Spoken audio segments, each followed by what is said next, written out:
Okay, ladies and gentlemen, I'll go ahead and call to order this hearing of August 16, 2023 for the Planning and Zoning Hearing Board. City's gave me a new script today, so I have to read it and I apologize because it's rather small print. But I'll call to order this hearing of August 16, 2023. The hearing for the Planning and Zoning Hearings Board. My name is Joe Turner. On the panel with me this evening is Pooja Dalal and Aaron Lewin. We will be the decision makers on the tonight's agenda. That include a request for non-conforming use expansion application for Ellis, case file number NCU 001-22, and a continuation of the prior hearing for the conditional use application for the Hillsboro Hops ballpark, case file number CU 003-23. So we'll begin with an introduction and an explanation of how the process is going to work. We who serve on the panel are appointed by the City Council to decide on certain land use applications in the City of Hillsboro. I'm a land use attorney. My fellow board members are residents of Hillsboro. And it's our responsibility to provide an independent evaluation of these matters, as none of us are city employees. Ultimately, we must decide if the applications presented meet or don't meet the applicable approval criteria based on standards in the City Community Development Code on the date each application was submitted. To review the application, staff reports, and comments provided ahead of the public hearing, public testimony provided at the public hearing. It's also worth noting that board members that were present at the July 19th hearing for the Hillsboro Hops Stadium for that hearing have changed due to their individual availability. The board members serving with me this evening have reviewed the full record, including a recording from the July 18th meeting, and are prepared for this evening's discussion. The board is placing emphasis on effectively addressing the issues in which we are engaged in a respectful and timely manner. We ask all parties to hearings and administrative matters during our meetings to assist us with this emphasis by participating in a direct and relevant testimony and comments.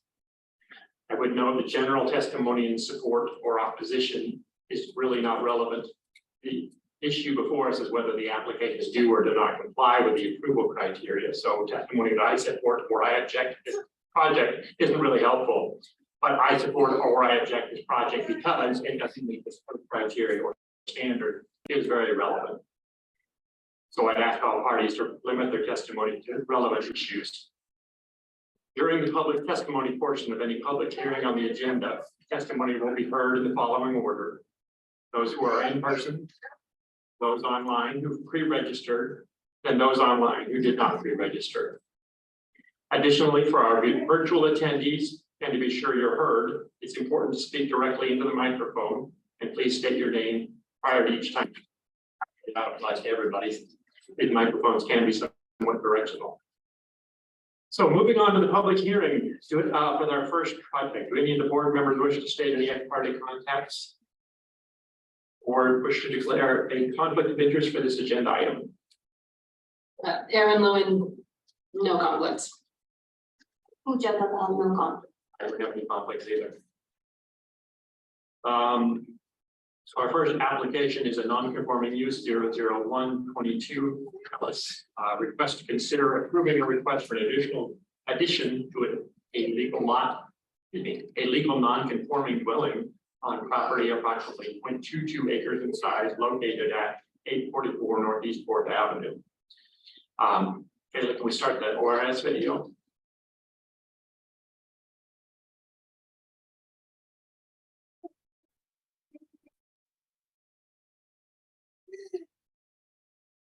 Evidence must be directed toward the applicable substantive approval criteria or other criteria or land use regulations which a person believes to apply to the decision.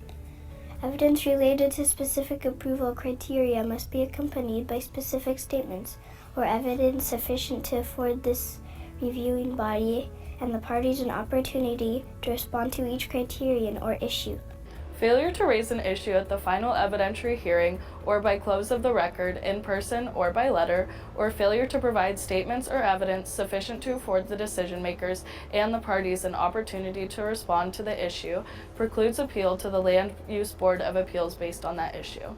In addition, ORS 197.796 requires that a statement be made to the applicant that the failure of the applicant to raise constitutional or other issues relating to proposed conditions of approval with sufficient specificity to allow the local government or its designee to respond to the issue, precludes an action for damages in circuit court.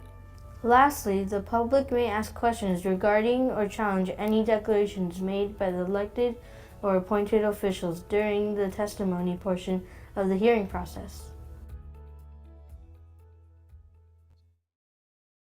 Thank you. Does staff have anything to add other than the staff report? Nothing to add. Okay. You want to go ahead and summarize your staff report? Report. Yes, thank you, Chair Turner and members of the board. For the record, my name is Leslie Hamilton, Senior Planner with Development Services. I do have a short PowerPoint to go over with you for the use expansion.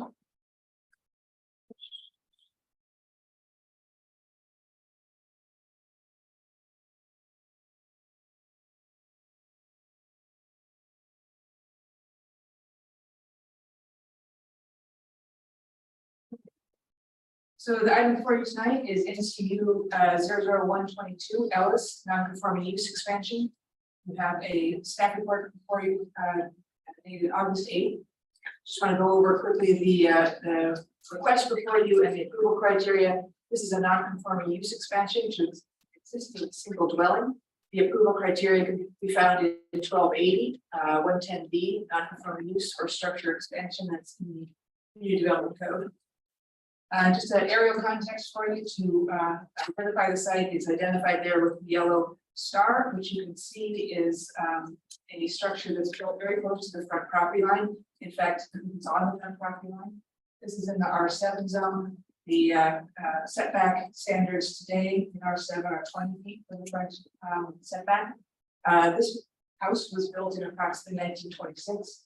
Either there were no setbacks at that point or the property lines were somewhat different. But our development code does allow non-conforming uses like this, uses that are established legally, but become non-conforming due to zone change or development standard change. But we do look at expansions of non-conforming uses, so there's specific criteria for those. And just for context, there's both non-conforming uses, non-conforming structures, and non-conforming lots. So there's lots of ways things could be non-conforming.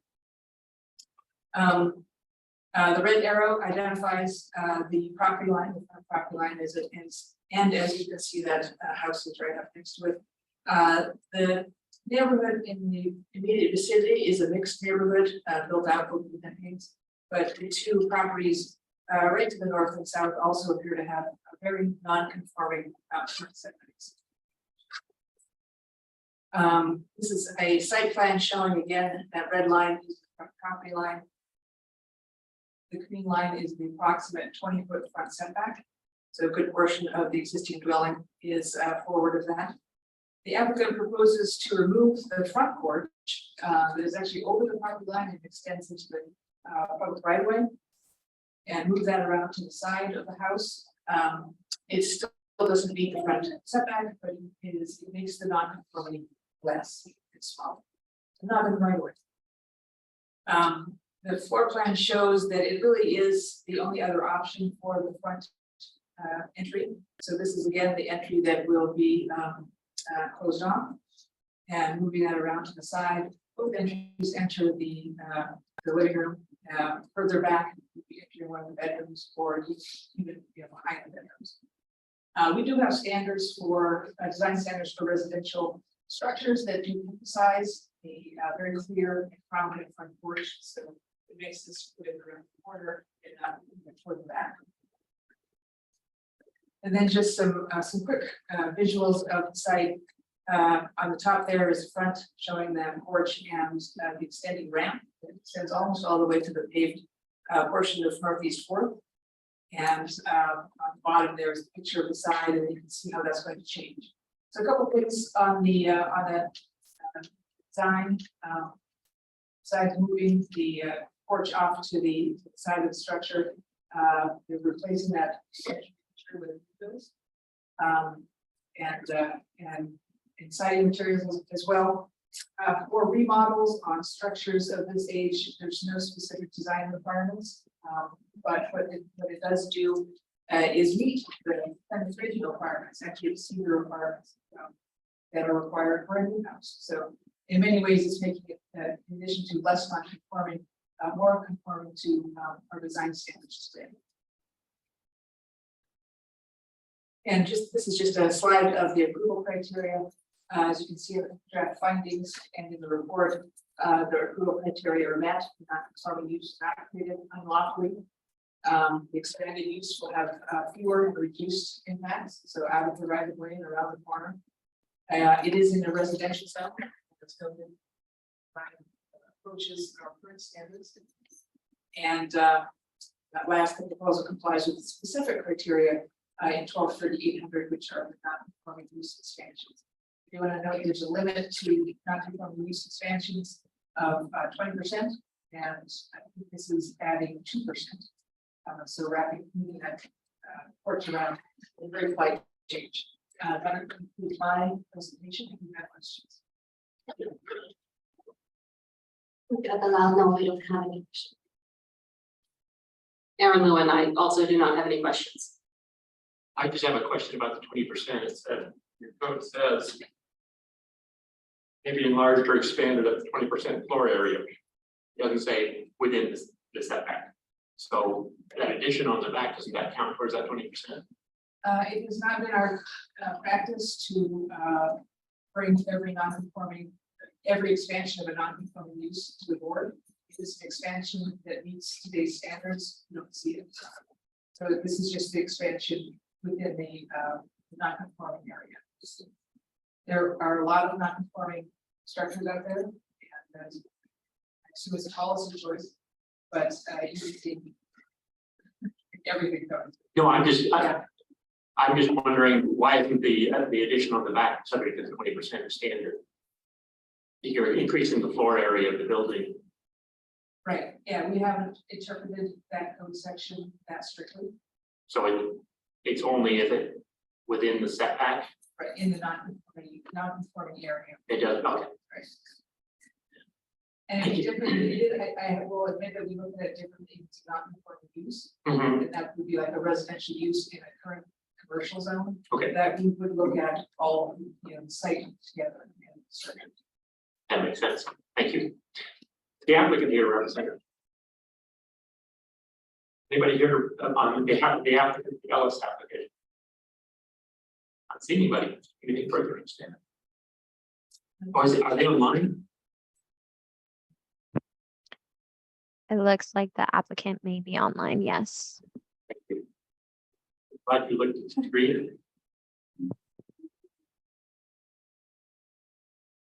Yeah, this is Chris Berry. Do you mind promoting the applicant so that they can speak?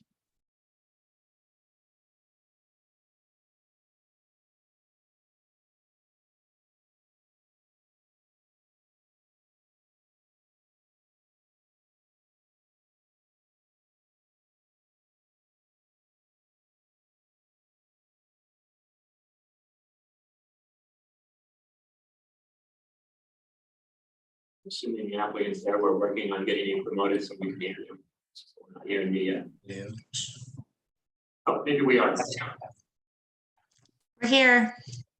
Okay, thank you. Can you state your name, please? Corey and Nicole Ellis. Thank you. What was the first name, Ms. Ellis? Say it again, please. What was your first name? I just missed that. Corey and Nicole Ellis. Oh, Corey and Nicole, thank you. Is it C-O-R-Y or C-O-R-E-Y? C-O-R-Y. Thank you. Thank you. Go ahead. Do you have any response to the staff report or the conditions of approval? Not at this time. Everything seems to be exactly as we are asking. Okay, thank you. Is there anybody else here who'd like to say anything about this application? Not seeing anybody. Is there anybody online who'd like to say anything about this application? Do we have anybody signed up for this one? We have no one pre-registered for testimony this evening. However, we do have people online. If anybody would like to testify on this agenda, please just use your raise hand button located on the bottom right of your Zoom toolbar. If you're joining via phone, please use *9 as you are unmuted. State and spell your name and provide your mailing address for the record. Your camera will not be turned on and you will have 3 minutes to provide your testimony. We're pausing for a moment to give anybody who wants to say something a chance to click on their raise your hand button. Nobody raising their hand, I assume? Okay. Anything further from staff? Nothing further, thank you. Any comments or motions? I'm ready. Okay. I think I would move that we approve the application subject to the conditions in the staff report. I think it does comply with the approval criteria. You want to second that? Aaron Lewin, I second that judgment. I agree. Okay, with that, we will approve this application subject to the conditions in the staff report. Well, we'll issue a written decision within about 2 weeks from today, and we'll send that to parties of record, which is the applicant. That concludes our hearing on that item. We'll take just a moment and switch staff and cases.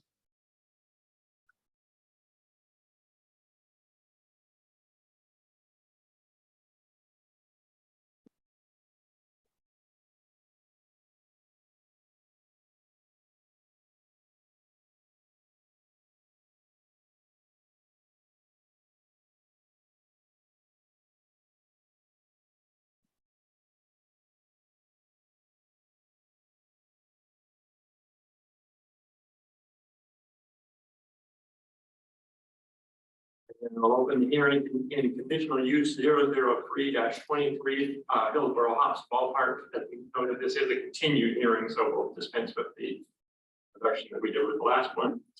This was last part of July 19, 2023 hearing, requesting consideration of approval of a request for conditional use to allow construction of a new major assembly facility within the Gordon Faber Recreation Complex in the IP Industrial Park Zone. Staff have any updates or additional information? Yes, I view this as Ruth Klein with the Hillsboro Planning Division. Just one moment. It's Okay. trying to give me a. No problem.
Thank you, everyone. This is a continuation of a prior public hearing, and what I'm going to focus on tonight is bringing everybody up to speed on where we left the prior public hearing, what we're reviewing tonight, and what information has come in between those hearings. So let's move to the slide. You see here the context of the Gordon Faber complex, and in the top northern corner, the 3 fields that are proposed for the new Hillsboro Hops ballpark, a major assembly facility. And then this is the conceptual rendering that has been provided by the applicant. You'll notice that it does not have a lot of detail yet, and that is because they're in the design phase, which is appropriate for a conditional use application. And these are the steps for the land use application and the entire development process. First, we have the conditional use hearing, which is tonight. And this is where we look at whether this is appropriate use to conditionally allow for the site. And then following that is development hearing, where we move into specifics regarding the architecture, landscape design, more technical elements.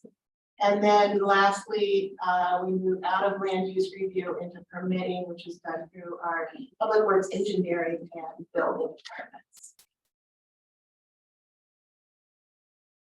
The conditional use application focuses on major assembly facilities being a conditionally allowed use in the zone.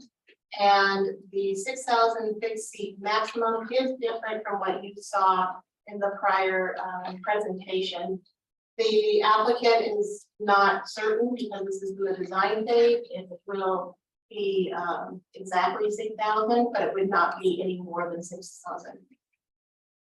The other item that I wanted to clarify is the previous presentation talked about club seating.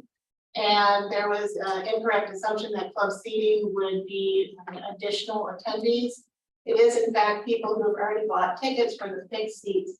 They have premium level, they can go into the club area. So it's not additive to that 6,000.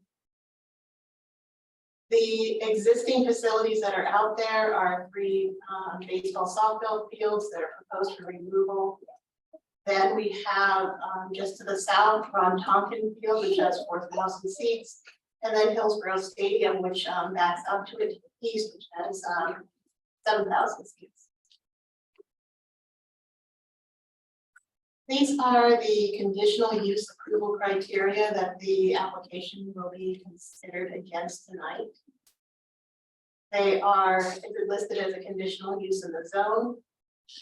Are there any special use standards? Special use standards specific to this or because it's a major assembly facility? Does it meet some public need or convenience? Is the site suitable? And will it change the character of the area in any way which limits the use of the surrounding properties? Does it address the adequacy of the transportation systems, public facilities and services? And lastly, does it satisfy the applicable goals and policies of the comprehensive plan?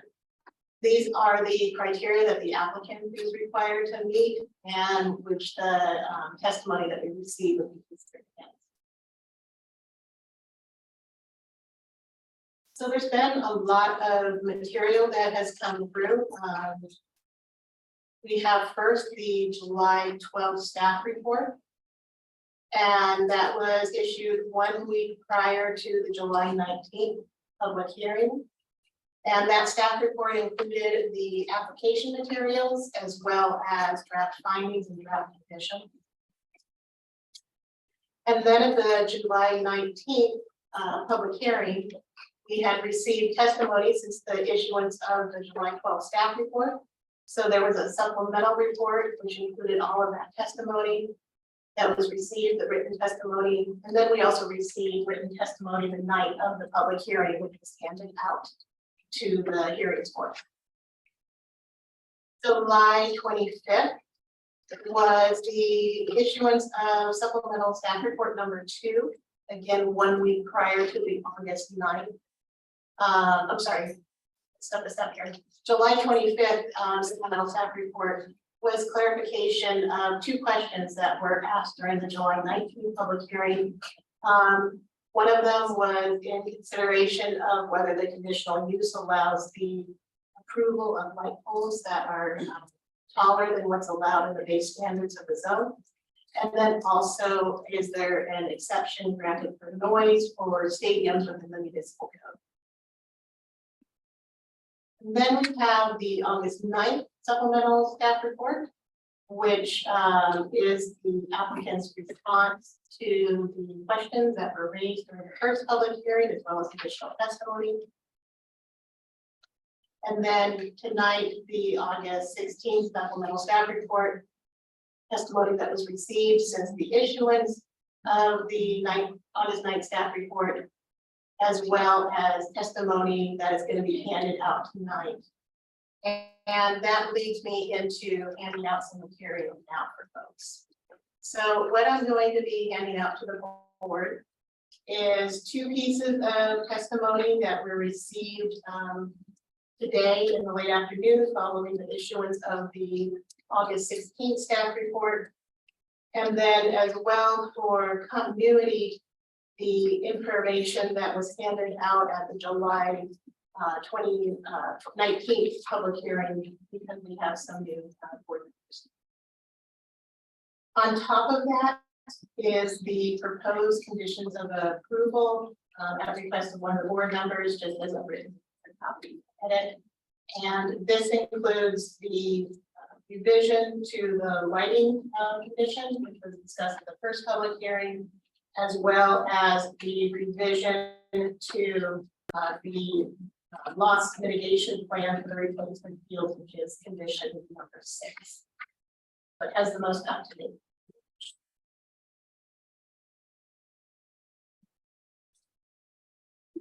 For the public that's in the audience this evening, just to clarify this, so we're going to hand this out to the board this evening.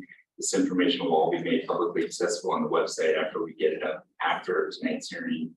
Because of the late receipt of it, we don't yet have it on the website.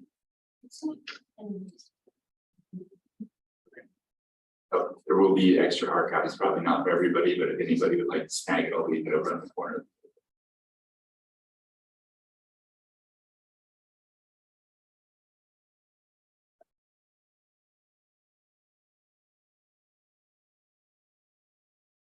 So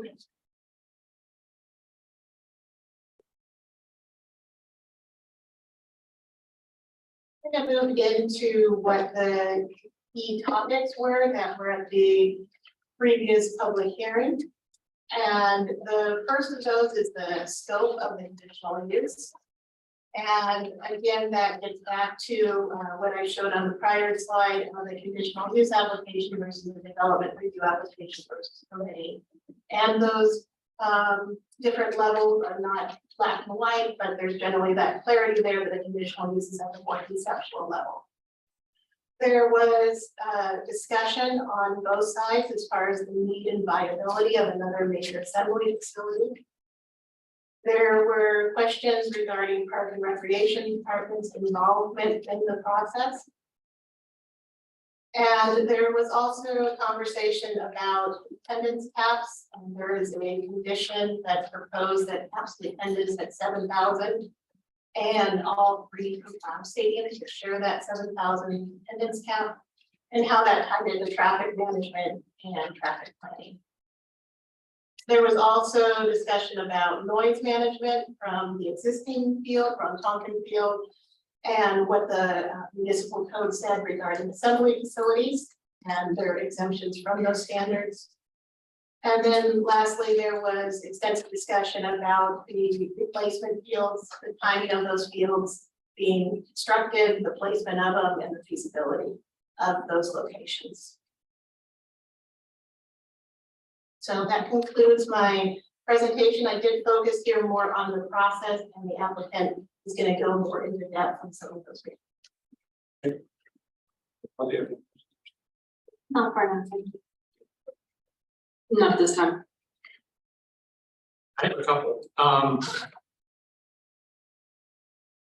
understand the noise is a big sound. I generally agree with staff's analysis there. Unless there's some limitation, it could result in a change in character. I'm wondering if noise limit is warranted.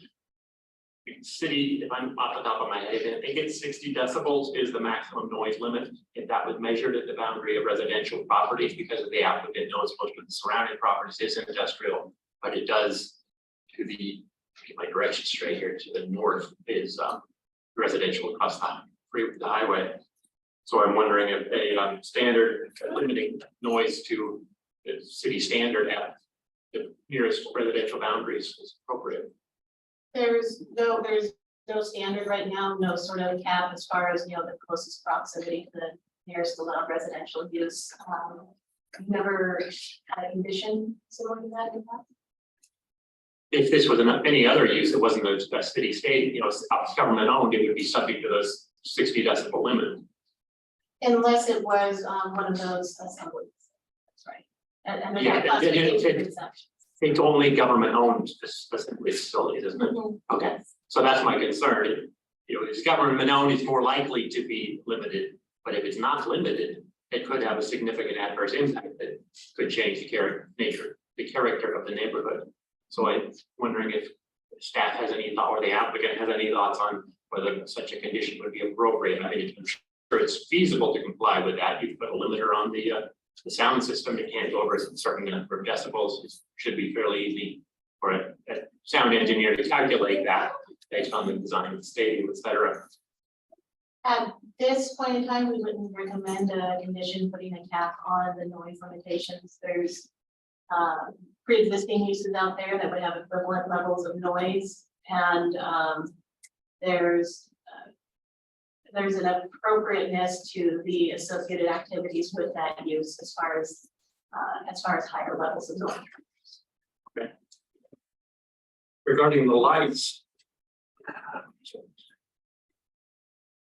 This is supplemental staff report 2, page 3, the standard.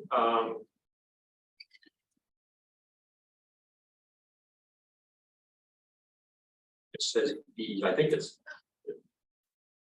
1250 240 says it, except as provided in subsection B below, lights are limited. Subsection E below says the following types of lighting are not subject to requirements of this section, number 7, lighting for outdoor recreational uses such as stadiums. It goes on from there. Provided that the light poles may not be more than 80 feet tall and that it's not brighter than 2-foot candles. How it doesn't fall within that exemption if it's more than 80 feet. So if it doesn't fall within that exemption, then it's subject to B, which it has to have a variance or adjustment to be taller, is how I read that. And just one. Yeah. Moment, I'm pulling it up.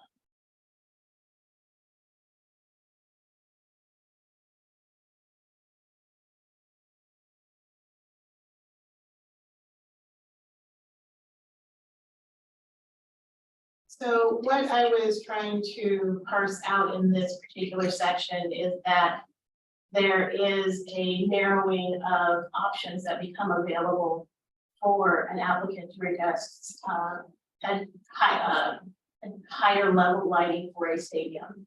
So you're right that it says that it's not subject to the height standards. However, it's also not subject to the variance or adjustment standards. If it's less than 80 feet. If it's less than 80 feet, then it's subject to those standards, but if it's more than that. It says, except as Light provided in outdoor. subsection E, following types of lighting are not subject to requirements of this section. Uses such as stadiums, light poles that are not more than 80 feet. If it's more than 80 feet, the exempt, if you're outside the exemption, you're not exempt, you're subject to the standard. There is no exemption for taller poles. That, it's not how we read this as far as there is we're reading as these standards are not applicable for the taller poles. And so therefore it becomes the conditional use process. I don't read that at all in this code, based on the language in that code. Because it says it's exempt if it's less than 80 feet. And it's a stadium government. I didn't see, you did talk about the Top Golf, the nets being relatively tall, but there's no discussion in there about this standard at all, or any other standard. It just allows them. So I don't think that decision is not applicable. Yes, that decision was put into place under code section. Okay. So that is more showing that there is the conditional use process as a way to have that increased height. We do feel, and staff recommends that there should be a process for allowing increased height of light fixtures for stadiums. I think that process is your variance and adjustment criteria. I don't think you can just do it as a conditional use. The use that's allowed as a conditional use is a stadium. But light poles are expressly regulated by your code. And it provides an exemption if it's less than 80 feet, or stadiums if it's less than 80. So, Chair Turner, I'll just weigh in here that, what also helped inform the staff report that you received from Ruth was the city attorney. So the city attorney was. If they want to weigh in, I'd love to hear it, but And they did. They Yeah. provided support for the analysis that you received. but if they don't address litigation. Sorry. They don't get, the only thing I have is the memorandum from staff. I don't have something from the city attorney. Right, so the standard practice for the city is that we can confer with the city attorney and. Right. But I can't find that it does. I personally, since we're a board, we have to make this decision as a board, but I don't see how it meets that language at all. Okay, so this is within your purview, so what you will need to parse out this evening is if you are all in agreement, that the initial use process. I just want to lay it out there so everybody has a chance to respond to my analysis. If anybody disagrees, you can point me to something that I'm reading wrong, right? Okay. But I just want to make sure that everybody is aware of, before we get to the, well, they have the opportunity to testify, don't get wrong. Well, right, so the board is within your purview. Do you feel that it is not within the conditional use approval criteria to grant exception to the height limitation? I'd also ask before the applicant speaks that they consider their options. If you all feel that way, that they weigh in on whether or not they want to pull the lights out of the discussion for this evening and continue with use approval, or if they would like to continue the hearing again and apply for the application that you all as a board feels the appropriate application to apply for. I think it could be conditioned that they either 80-foot poles or approval of a variance or adjustment. So if that would make the process, assuming we get to approval. Sure. So that's another way to address that. Sure.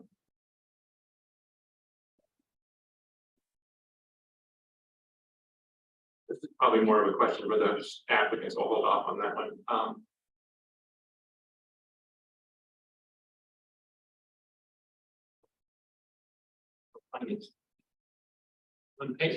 On page 4, the findings, the original findings.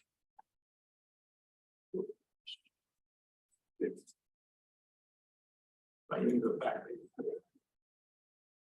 I know we talked about this at the last hearing, but I didn't get it in my notes, so I have to ask again.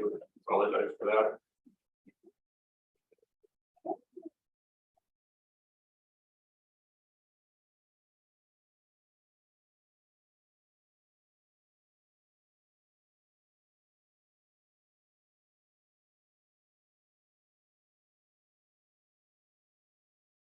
It says number CDC 1240-210D number 2, parking internal vehicle circulation, provision of adequate parking and internal circulation is specified in 1250-300. That's the standard. The finding says the applicant has provided a site plan that demonstrates how on-site circulation and parking will be managed. Standards met. Are the standards of 1250-300 met? The number of parking spaces required. Yes, the number of parking spaces is met. They will be at the next stage, the development review stage, modifying some of that to meet current code standards as far as, for example, planter islands for street trees. Yeah. And those will be shifted around. So Okay, but they are met. Assuming this 7,000 capacity, maximum capacity is. it's tied to. Okay, that was the only questions I had at this point. Thank you. Applicant's opportunity. Fine.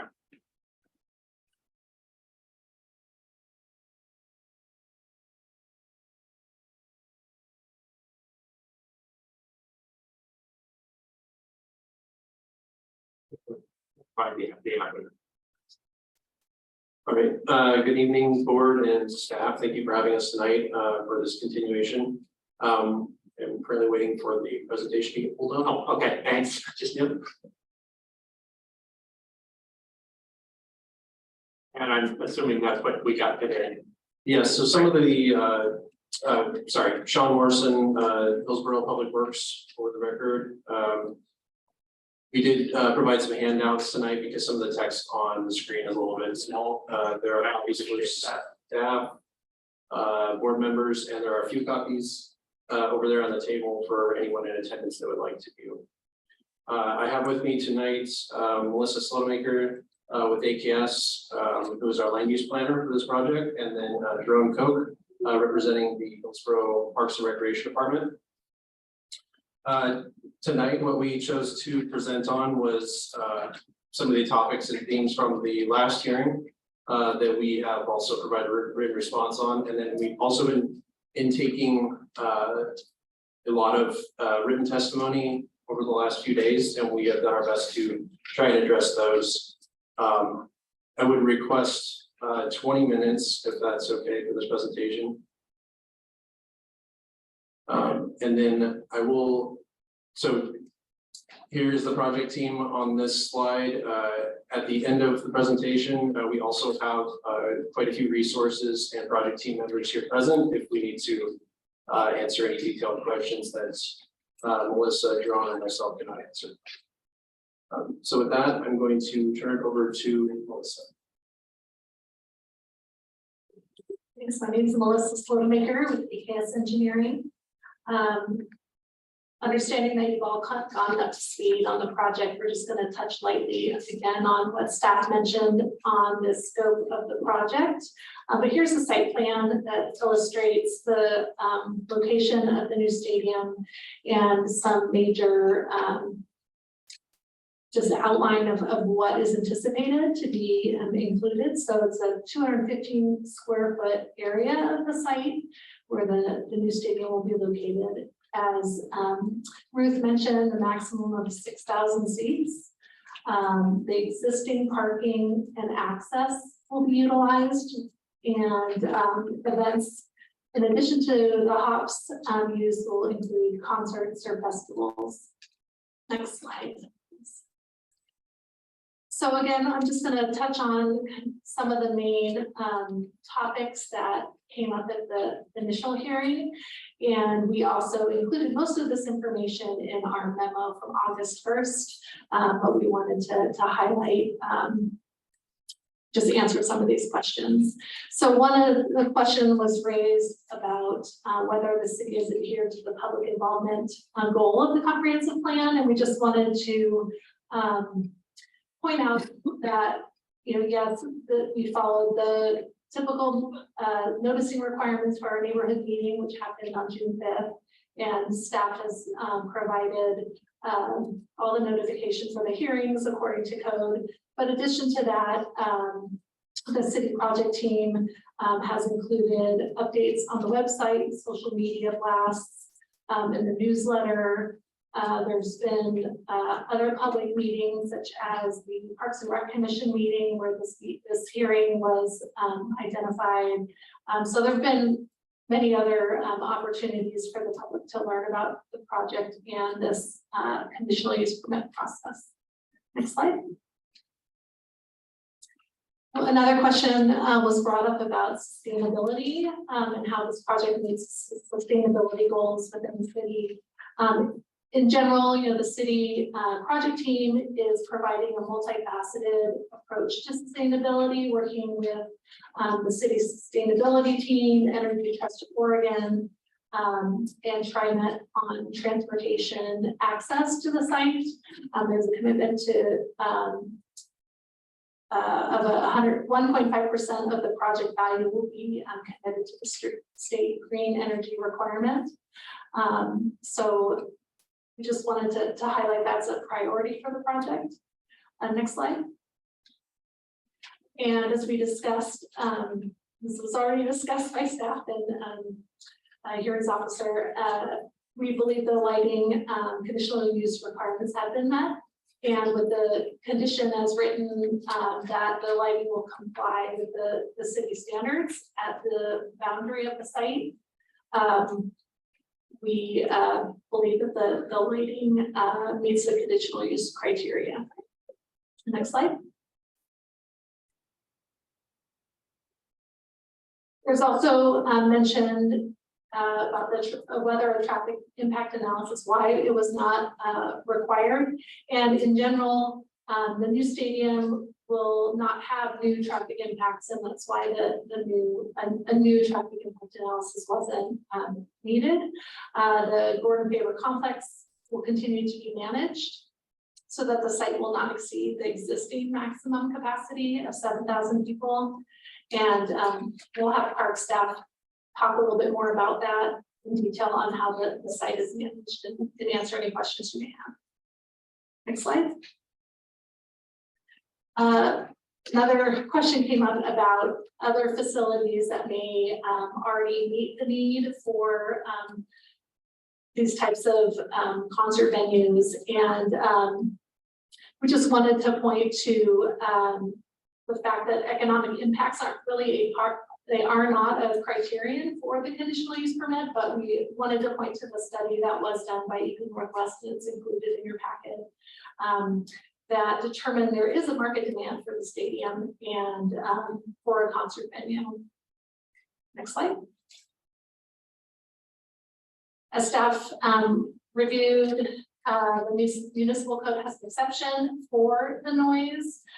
We also just wanted to point out that with concerts, the stage will face away from the residents to the north. So the noise, the majority of the noise will be facing the seating, and other design elements are planned to be implemented with the design of the stadium, like the recessed field and just other ways to lessen the noise. So those are all being considered.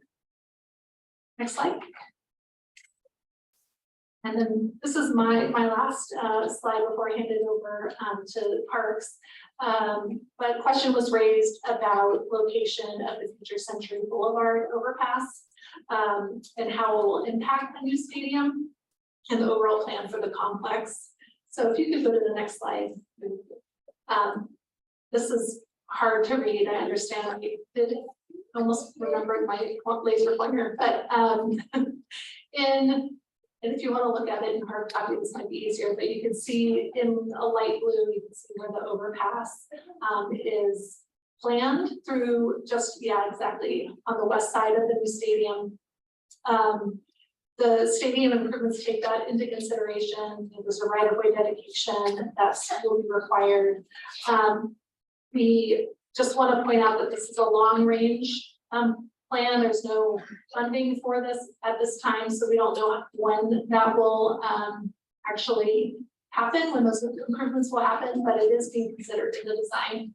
And we also want to point out that it is an overpass, so although it looks like it bisects the site and the future expansion to the northwest where additional fields are likely to be added, see the bright green there, that will be an elevated overpass, so there will be connectivity provided at grade level throughout the complex. So I'm going to hand it over to Jerome Koch, who's going to speak to the Parks Department involvement and the planning and management. Thank you. Good evening. For the record, Jerome Koch, first name is J-E-R-O-E-N, last name is K-O-K, and I'm the Planning and Development Manager for the Hillsboro Parks and Recreation Department. And for the opportunity to testify this evening. I did attend the first hearing virtually, and so I want to cover some of the things that we had heard specific to the Parks and Recreation Department. First item I want to touch on is the loss of use mitigation work that we've been doing for the last several months. Staff's been working to develop options for the loss of fields 4, 5, and 6 that will be displaced by the new ballpark. In your packet, I believe you received a copy of the loss of use report, which we've recently completed. We did present that report to the Parks and Recreation Commission at their August 8th meeting. And we have a follow-up meeting coming up to solidify the staff recommendations and get their endorsement for the recommended options to make up for the loss of use of the fields, at which point then the loss of use report will move on to City Council. Another point of interest for the Parks and Recreation Department on the Gordon Faber Recreation Complex is establishing a trail alignment for the Crescent Park Greenway Trail, which is a regional trail that is a priority for the city, and we've been working to establish segments of that trail throughout the northern, western, southern perimeters of Hillsboro. That the section that runs through the Gordon Faber Recreation Complex will be an important kickoff section because it starts at Cornelius Pass Road, and we've been working with the design team to ensure that that alignment can be accomplished as part of this project. The department has also been participating in ongoing lease agreement negotiations with the Hillsboro Hops as part of the overall city team negotiating that contract or that agreement. And the primary focus for us is to ensure that there is equitable and adequate shared use of the facility for the public, as well as the proposed uses that the Hops will have in the new ballpark.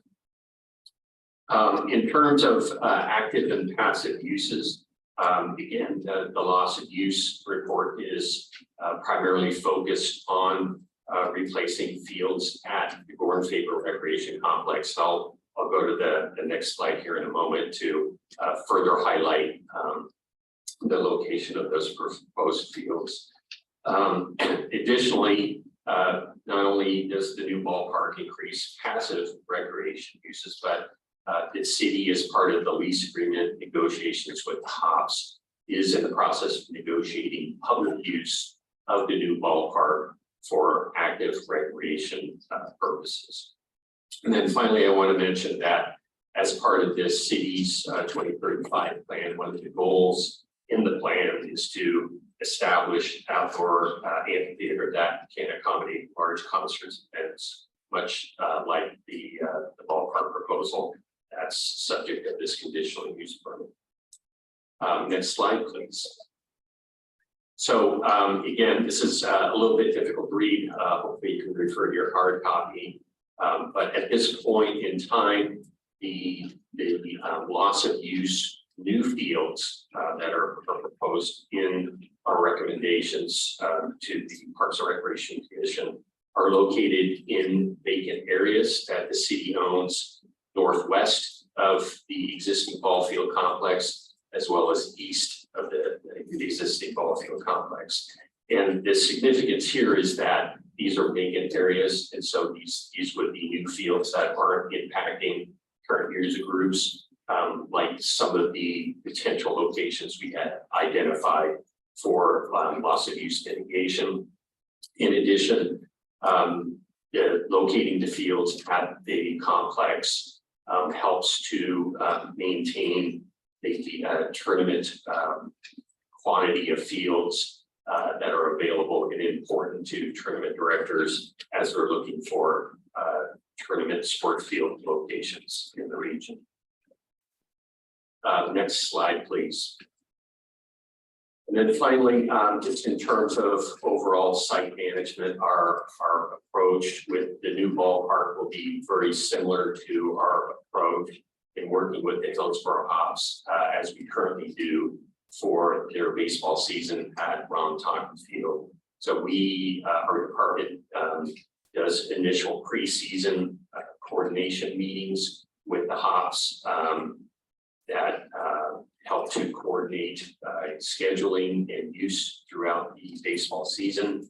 Once the Major League Baseball issues the season schedule, we will work with the Hops to make sure that the primary uses that are important for the city and city user groups are maintained. So, for example, we have a contract with the Hillsboro School District to utilize the Hillsboro Stadium for their high school graduation commencements, and there's 4 of them. And so this year's a perfect example where the Thursday and Friday commencements fell on the same evenings as typical Hillsboro Hops home games. Those home games were moved to a 1 o'clock start time so that the games could be concluded and the parking lot emptied out by the time the high school program started. So just one example of the cooperation, the flexibility in that ongoing work and relationship with the Hops. And so again, we fully expect that that process will continue with the new ballpark. We have a variety of events that happen at the facility besides Hillsboro Hops baseball games, and the slide just lists some of the examples. And we manage traffic and parking to accommodate all of these events. And this is just a sampling of the many events that we have at the site each season. I'll be happy to answer any questions you might have. Thank you. Thank you. Aaron Lewin, real quick, I wanted to confirm, when you were speaking to the baseball schedule that had yet to be, I guess, given to the Hops or to whatever group, did you say major or minor? Because I had heard major. It's so Major League Baseball, as I understand it, issues the season schedule. I mean, it's up to each team to accommodate that schedule as best they can, given the league that they're playing in. Okay. I do have other questions, but please forgive some of my hesitance. I being an appointed citizen, I am not quite used to this sort of proceeding at this large of a scale. Before we do, does the applicant have further presentation? No, that's the. Okay, I just want to make sure. Okay, go ahead.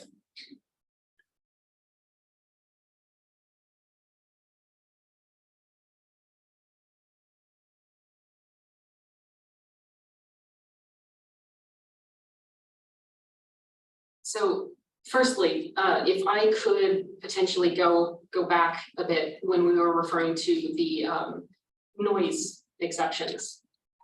Is that okay to return to? Okay. Something that I had seen within Dirk Knudson's statements in the updated planning and zoning packet for today. Let's see. I believe it makes mention to that potential noise bleed leaves the city of Hillsboro boundaries, and that the housing development that is in the northeast of the ballpark is, like I said, outside of that boundary.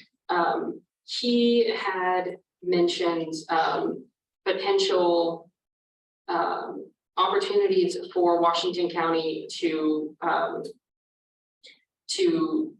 create a lawsuit regarding that, and I was curious what might be said about that.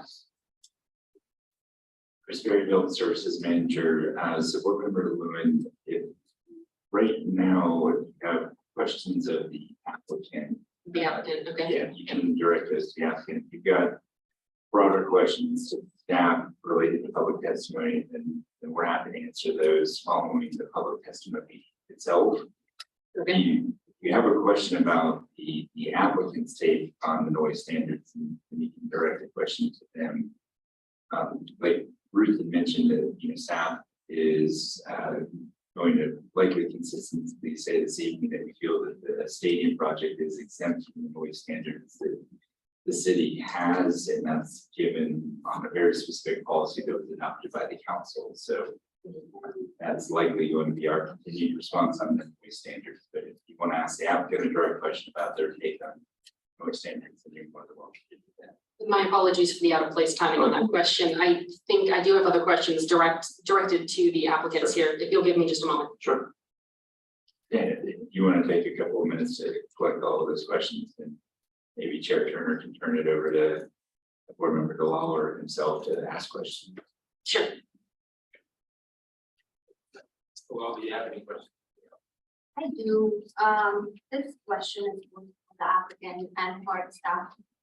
I'm looking at the conditions, number 3, says approving the conditional use would need some public need or convenience, and I think this ties back to the report done by Eco Northwest. And my question here is that did you as an applicant look at doing an analysis with Eco Northwest or anybody like that regarding talking about the different? I know the report talks about how many jobs it will create, how much money it will bring in, but was there any report done of how the existing Ron Duncan brings in, or what the existing field brings in? For example, what is the differential in the economic impact that this field creates? It's easy to look at that report and say, wow, we're creating 1,000 jobs, but then it's also it's more important to analyze what we are losing and then what we are creating, and then make that decision. Was something like that done? For the record, Sean Morrison. No, we did not specifically look at the economic impact for current operations of the stadium versus the new ballpark to decide whether it was economically feasible or not. But we did use a lot of input from past operations of the facility, and a lot of that data was used to develop the analysis from Eco Northwest. All right. So for like in my mind, then that's just half the. And can I clarify, are you specifically talking about Montauk Field or the 3 softball fields? Collectively, but mostly where for baseball is. I'm sorry, my baseball knowledge is like 0. You have to forgive me for that. And that's my second question. The Hillsboro, I love this city, and the reason I love it is because there are people from all over the world, and the condition we use, I'm using my phone, but it clearly says that lot of sporting events, but it doesn't say baseball specifically, because we are such a diverse community, people from all over the world. So why this concentration and so much money being spent on baseball? Nothing against it. We have the same thing at home, but it's just that if we are addressing equitable people in the city and diversity, then is any of that included in any of the studies that you guys have done? Before I answer that question, I would like to go back to the previous question about the current operations and the economic viability of adding another stadium. I do just want to mention that all of the regional facilities, including Wingspan, Rontucket Field, Edgefield, other regional destinations are taken into consideration for the economic impact analysis to show that it's still viable to add that facility. But not, so for example, if Rontucket got expanded at the same location versus building something similar right next to it, was there a study done? What would we do if we can increase the seating of Rontucket to like? I think the city addressed that at the last hearing, because there, as I recall, there's a 60-inch water line. Right. There's a very large water line that would have to be moved, and that wouldn't gain any benefit. Right. So it would be a significant cost to the city. I don't mean to ignore the applicant, but that's what I recall. Yes, as far as the project cost, we evaluated a renovation versus a new building or a new facility. And it was provided more value to construct a new building than spend a lot of sunk cost on trying to modify the current facility. So like Mr. Turner mentioned, there's a large water line in the parking lot that would have to be relocated at a large expense. In addition to trying to separate the Hillsboro Stadium, the existing Hillsboro Stadium and Rontoppen Field. So those are costs that aren't realized in any amenity or any value of the project, as opposed to building a new asset. Right. And then could you answer the question about equity? And I think you mentioned it too, about how maybe that's a question for parks. Yeah, I'll just jump in here. The stadium proposal is being heavily supported by the Hillsboro Hops for their long season baseball team, but they are proposing a wide variety of other uses besides baseball for the new facility. And I think those would extend across the community at various different levels and sizes to make sure that the facility is providing a gathering place for the broad cross section of the community of Hillsboro, not just for sports fans. And that would include other sports activities, because baseball, as I understand, is a very specific design. They use the conference. Is there plan of how these I know it can be used easily as a concert, but about soccer or any other sport that other people play, has that being addressed by Hillsboro Hops? Yeah, I think those other potential uses are being evaluated and considered in the negotiations that are currently happening. Sean Morrison for the record. I'd also like to add that in our loss of use plan, we are also trying to maximize the space on those two sites. So the site to the northwest and the southeast, we're trying to provide a design that could also add some soccer striping, things of that nature. We're limited on the developable area on those sites, but we're trying to maximize it. And if we have opportunities to potentially extend an outfield in order to stripe a soccer field or something to that, we're looking at that, and then also looking at modifications to the existing fields to provide additional uses. All right, thank you. I think I'll hand it over. Everyone else, Joe. I do have at least one question formed regarding the budget. If I remember correctly, it was estimated that there was a $120 million estimate for the construction of the proposed new Hops ballpark, as opposed to an estimated $160 million to renovate Rontoppen Field, correct? Yes, that's correct. Taking into account that through the Parks and Recreation report, there would be, if I read the numbers correctly, somewhere between at the low end, $9 million to replace one of the fields to upwards of $20 million, higher estimates to replace both fields. Has the cost of replacement been taken into account? Because it would cost the $120 million combined with the city of Hillsboro and the Hillsboro Hops in order to create the new stadium. However, there could be up to an additional $20 million that would have to be funded by the city of Hillsboro for the replacement of those two fields. So that would at least shorten the gap somewhat between the two estimates. I was wondering what comments you would have on that. I'd like to ask staff if this is applicable to the approval criteria first before I proceed. So, as you've seen in the staff report, staff has not addressed the financial viability of the project. It's our perspective that the financial viability and financial implications of the project are not part of the board's consideration. So that's a staff position, and the applicant is more than welcome to relay their perspective on the relevancy of financial information to the approval criteria.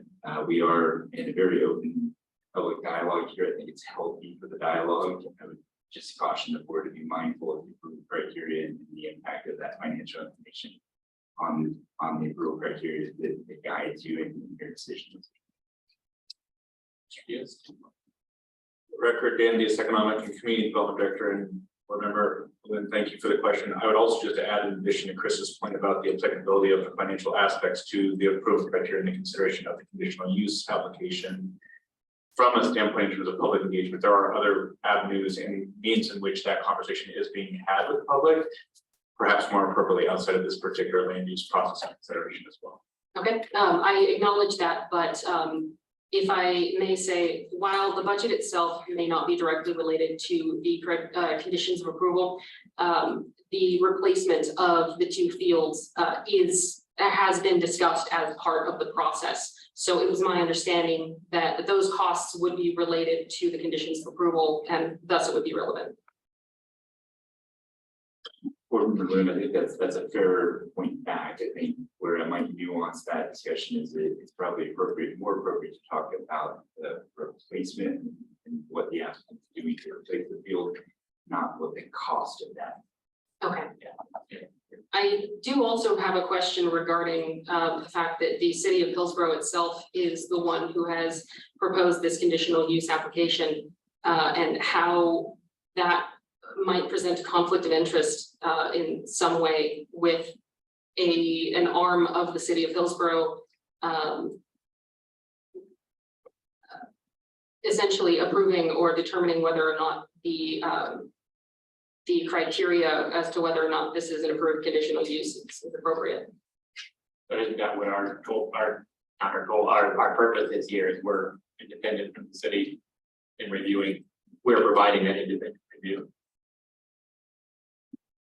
Yeah, and just if I can add on to Chair Turner's point, that very much your purpose is as a board is to be autonomous from as a city staff.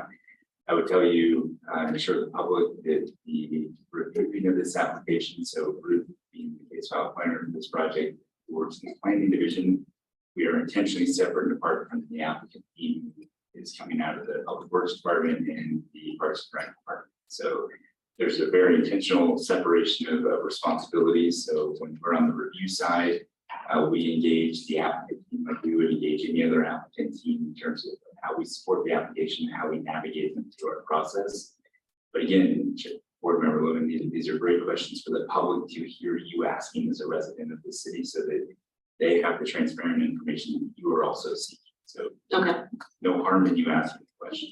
I appreciate the affirming that you're saying. And in that case, I do have one other question for the public record then, which is well, maybe not a question, but I do have some concerns that in previous cases where the applicants are not, say, the city of Hillsboro, you, Chris Berry, and other people on this team are clearly separate from these applicants. However, I'm expressing some concerns over whether or not this team here may potentially have vested interests in reaching a certain conclusion. Maybe Dan can help me weigh in on this one. While we work for the same organization, we all have very different responsibilities.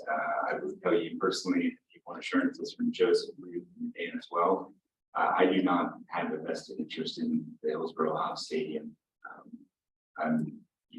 My job is to manage the process as land use applications for the city, treat every applicant the same. Those are my words and my assurances to you as the board and to the public. I've managed this team for 6 years and I've seen them navigate applications from private entities, nonprofit entities, and the city, Washington County. And I've seen objective approaches to each of those applications. I understand that there are governmental agencies out there that you might not see that objectivity, and what may make its way into the media doesn't show that objectivity. We work very hard to keep the trust and transparency with you as residents. So again, my assurance to you is that I do not have a vested interest. I have not seen staff that has a vested interest.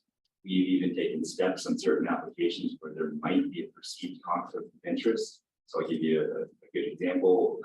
The hideaway application that went through the peace process. My family took our dog there. I intentionally recused myself from managing that project, managing the staff.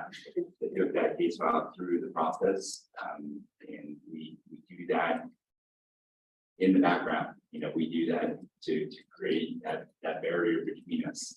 So, you know, and those are a lot of words, you know, but there is a very intentional effort to keep the trust with the public, because once we lose that trust with the public, then there's many other issues that will come up with it. I respect that and I acknowledge that. And just to be clear, my statement was not directed at any particular individual member of the board or any particular member of the city of Hillsboro here that's assisting the board, but more so with it essentially being a part of the city of Hillsboro itself. But I'll move on from that line of discussion. So I do have a question regarding, again, the noise, but how can certain assertions be made about the limitation of noise? Say the statement of the concert stage facing the seating facing, in that case, I believe it would be south, being able to limit the noise and the lowering of the grading, also helping to reduce noise bleed out.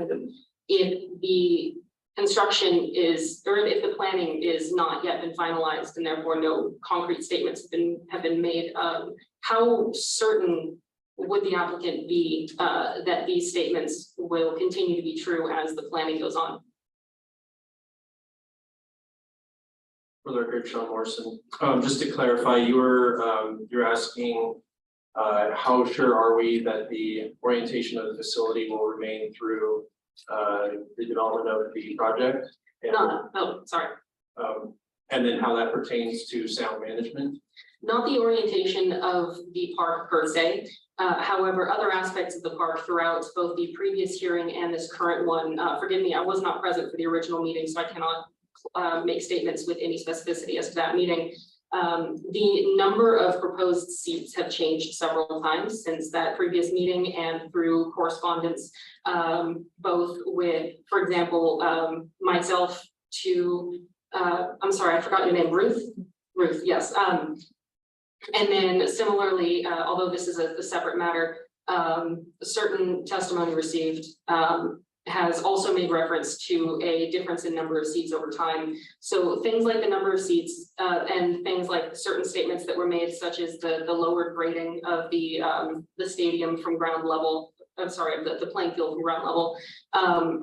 Since other aspects have been subject to change, as we've seen, how certain would the applicant be that such statements regarding noise reduction will remain true throughout the planning process? Does that make more sense?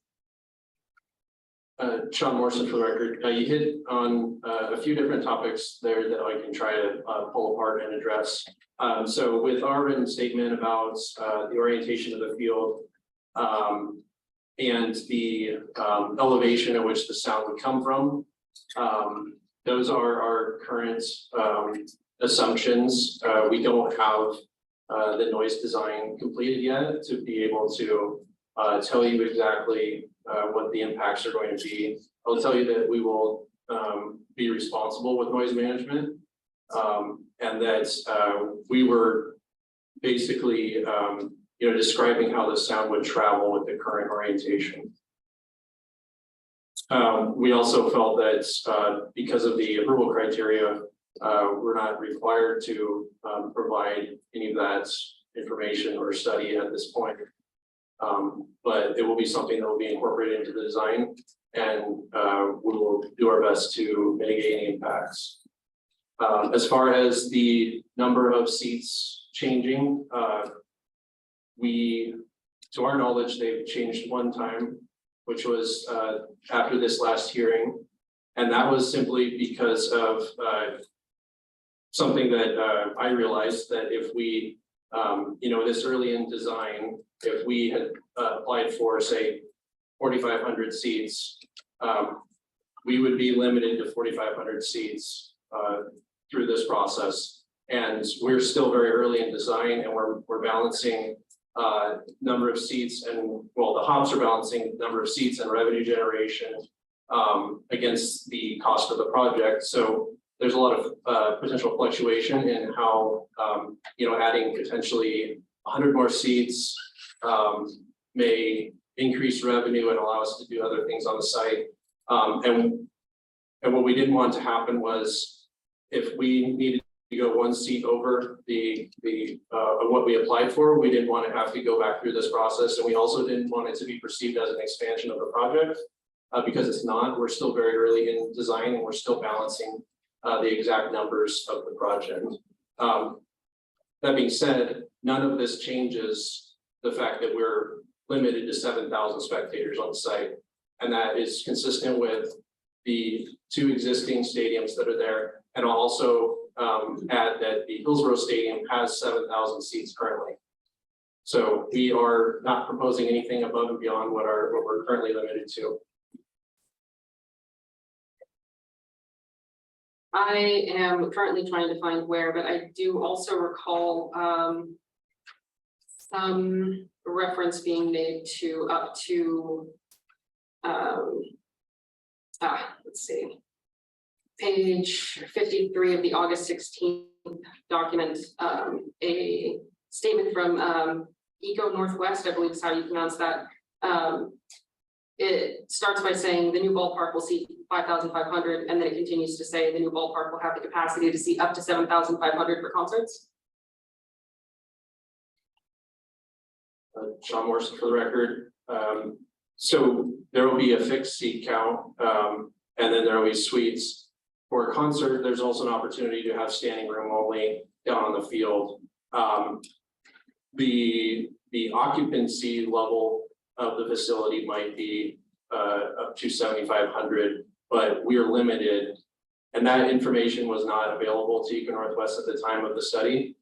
So they were making some assumptions on what could be done with a facility of that scale. If we were to, if we wanted to utilize 7,500 occupancy on the stadium, we would have to go through a special event permit process, which is very common for other large events that we have in the city. So there's, I think there are a lot of different limitations, or I guess units of measure that we're trying to describe. One being the number of seats that we're applying for in this permit application. There's the potential maximum occupancy of the facility itself, which really is made up by standing room on the field. And then there's also the 7,000 spectator limitation that we're put on. So I feel like those things are maybe getting intertwined a little bit. Okay, I respect that. Has there been, to anyone's knowledge, has there been any statement from, say, the fire department or fire safety on the proposed maximum capacity for this, or is that unknown because of the planning stage that it's in? I think that's going to be addressed through the project review. The next stage of review, the fire department will have to approve whatever the design is. When you say the next stage of review, you mean past the PZHB? Yeah. Okay. With project review, is that the right term? Development review. Development review. Difference. Okay. The reason I ask is because, again, with my limited knowledge on the PZHB, the previous case and the only other case that I've attended, the historic Shore House, we did have fire analysis and egress and ingress points identified. And so that is something that I had expected to be seeing within this application as well. No, I understand the question and why you're asking, but it's my, I think project review will address that through they'll address the specifics, like number of handicap spaces, where the fire district itself will have to approve this as well, that we can get in and we can serve this and emergency exits, whatever. Would be interested in. Okay. If I could respond, Sean Morrison for the record. As Mr. Turner mentioned, a lot of those requirements will be addressed through the development review process, which follows this hearing and this application. However, I do want to assure you that we meet with the fire department weekly, in addition to other of the approval agencies or departments that we have here. We meet with them on a weekly basis to start working through some of those issues. So, some of the things that maybe weren't described in this application are that we are already planning for a fire lane to exist both in the short term and the long term with Century Boulevard overpass. And so we're actively working through a lot of those issues to ensure that we incorporate them into our design. But they will be required and realized in the development review process and the building permit process. Okay.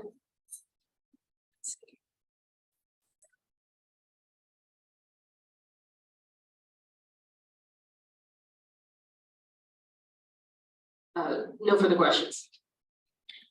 I just have one question. A lot of the analysis as far as the financial or the benefits of this project that serves the public is that they're keeping the hops in the city. And there was some question about if Portland gets a ball team, what happens? And at the last hearing, you said the contract would address that. Can you expand on how the contract addresses that?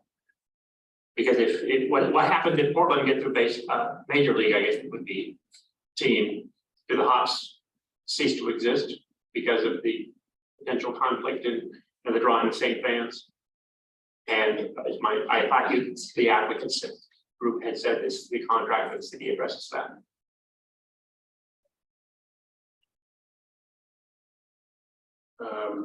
Sean Morrison for the record. Sorry, I'm thinking through this really quickly, but that is more of the internal business of the Hillsboro Hops than the city. But I think we did address that in the last hearing. I don't remember exactly what was said. It seems to me that one of the overarching benefits, if you will, of this is that you're keeping the hops here, the financial. They bring people to the city, they restaurants, hotels, etc. And it's a recreational opportunity to go watch a baseball game.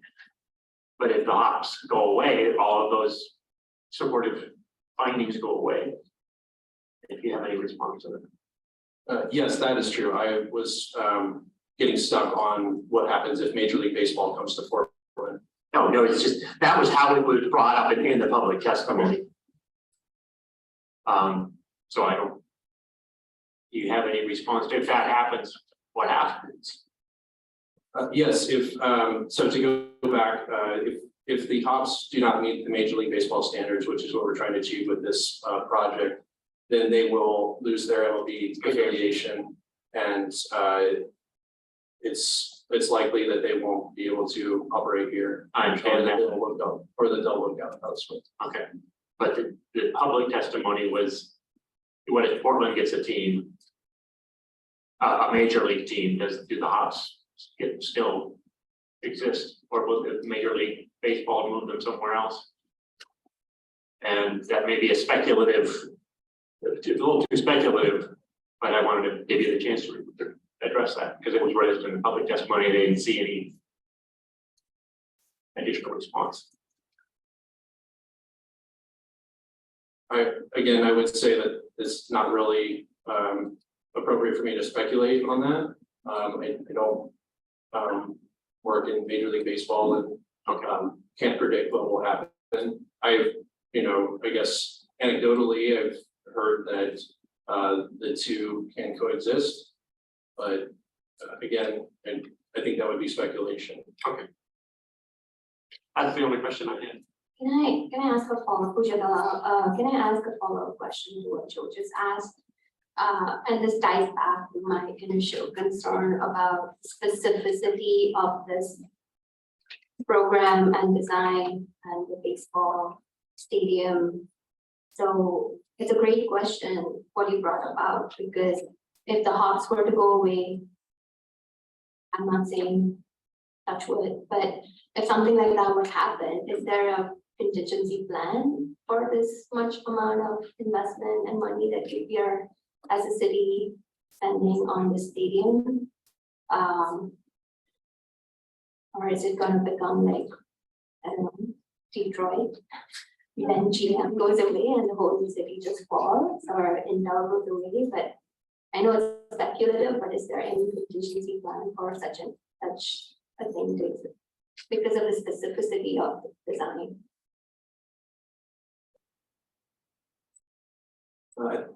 Jerome, have you guys ever discussed what, the current state of things would look like without the hops?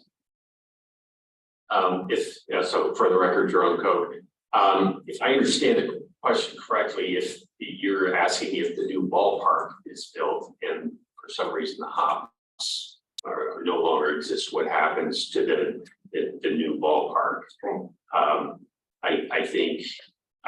I don't think that the city has looked at a contingency because I think we're all fairly confident this could be a successful project.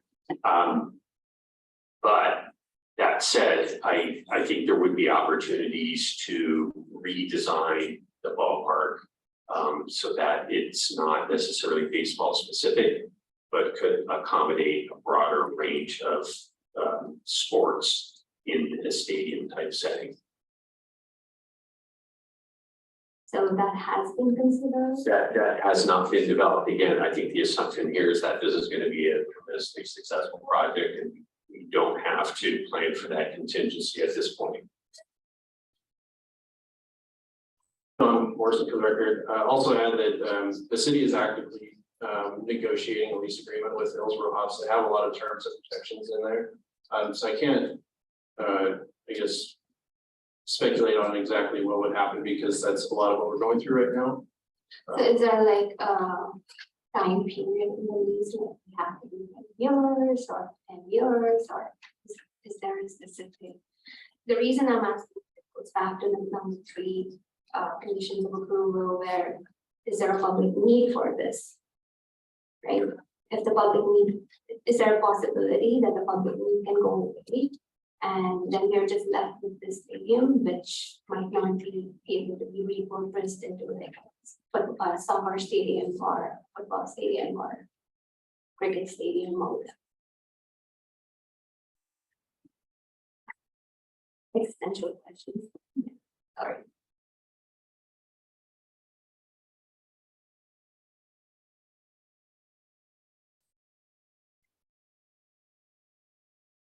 We don't have a ridiculous.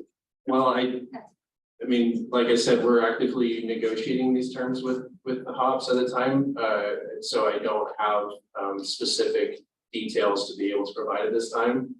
But once the lease negotiations are finalized and able to be released for public consumption, we'll have a lot of those answers. But I will tell you that the city is doing its best to protect itself, and that this will be a city asset that's being constructed.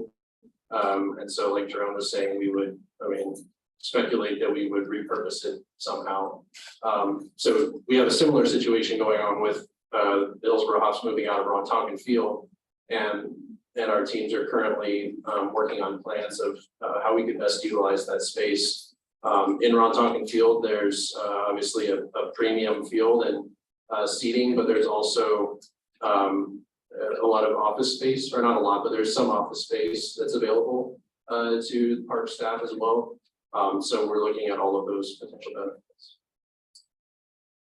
Sorry, I don't want to take up too much time, but I have one follow-up question regarding that and regarding Erin's question before. I know Christy said that we should not think of the cost, but I think it's like super tied into the analysis done by Eco Northwest about the economic impact of this. And I think her question was valid, like if you're balancing on scales, not only are we thinking about repurposing from Duncan, but we are building new temporary fields and we are building this new stadium. So is there, going back to that analysis done by Eco Northwest, I think that them doing a more comprehensive economic impact analysis would really be beneficial, not only to the city, but like to the public and to everybody, to make sure that the costs of construction and the economic impact that this would have would be balanced with building this new stadium. Because building it, yes, but there are so many other things that are happening because of it. So it's just I think that's a political thing, a decision for the city council, whether or not to build this. Our decision is whether allowing this is going to have some public benefits. The financial benefit to the community at large, Right. not the cost to the city. I think the cost to the city is a more of a political and not the council. I don't Right, think but it's if within our they jurisdiction. included that study of economic, because they haven't considered this, right? They have said it'll create some good jobs, they're gonna create 10 million or whatever is the amount that it's gonna bring in every year. So there is some cost associated with the things, Mhm. but the economic impact of the But if whole. this was a private applicant, if rather than the city applying for this, whoever owns the hops was applying for this, it wouldn't be something we could consider at all. It's their choice. Here is the choice of this, I think, is the sort of choice of the city council, whether or not to spend that money on this stadium. And by spending that money that was before us, by spending that money on this stadium, is it providing a public benefit? Not the money itself, but is the stadium going to provide a public benefit? By attracting people to the area, providing recreational opportunities, et cetera. Right. Yeah, I agree with that. I just can't get I just can't, disassociate the cost with the public benefit. Yeah. That's it, but the public benefits from the city not using. So yeah, Using city that, money to build this. to build something without doing a comprehensive economic impact of all the things that are going to happen if we build this stadium, that's what I'm trying to do. If you want to address that, or Or maybe the city staff. anybody from the city staff.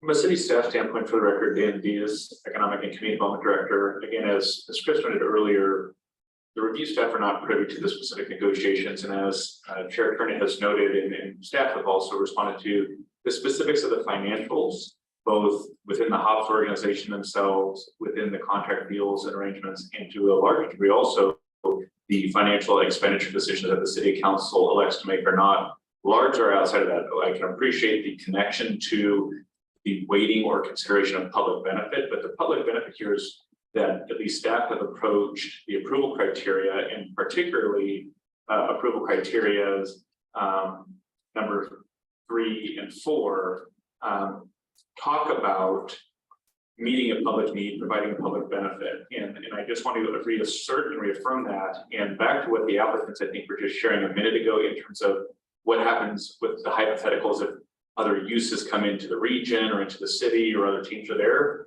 The review that's before you is of the baseball facility and of the stadium itself. It is not approving the Hillsboro Hops or not. It is approving a use on the site tied to a stadium on the site and the specifics of that, of which the Hops will be a major contractual component and user of. And so we just want to note that. And for what it's worth, as we evaluate the public amenity and public benefit, this is not specifically in the staff report or findings to date, but since Chair Pooja has raised this, is there are other regions that do have multiple sports teams that seek to utilize facilities such as this. And so again, while I don't want to speak and will not speak for the applicant team in terms of that replacement schedule or whether the Hops plans or not, or what might Major League Baseball do, that is well outside of our purview as review staff. As we evaluate this in terms of public need, public opportunity, and the use proposal itself, it is as I believe Mr. Morrison noted, it is an asset by which then it can be purposed and used under the current contract or potentially revisited for our community's benefit and opportunity for future users and contracts as well.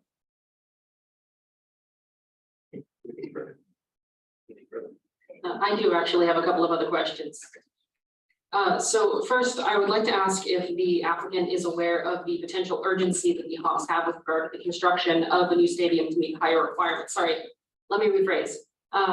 What urgency there is for the Hops to meet the requirements of the new, meet the new requirements. Do you know about what kind of a time frame is required for them to approve this by? I can see the reasoning, but how is it relevant to the criteria that we have before us?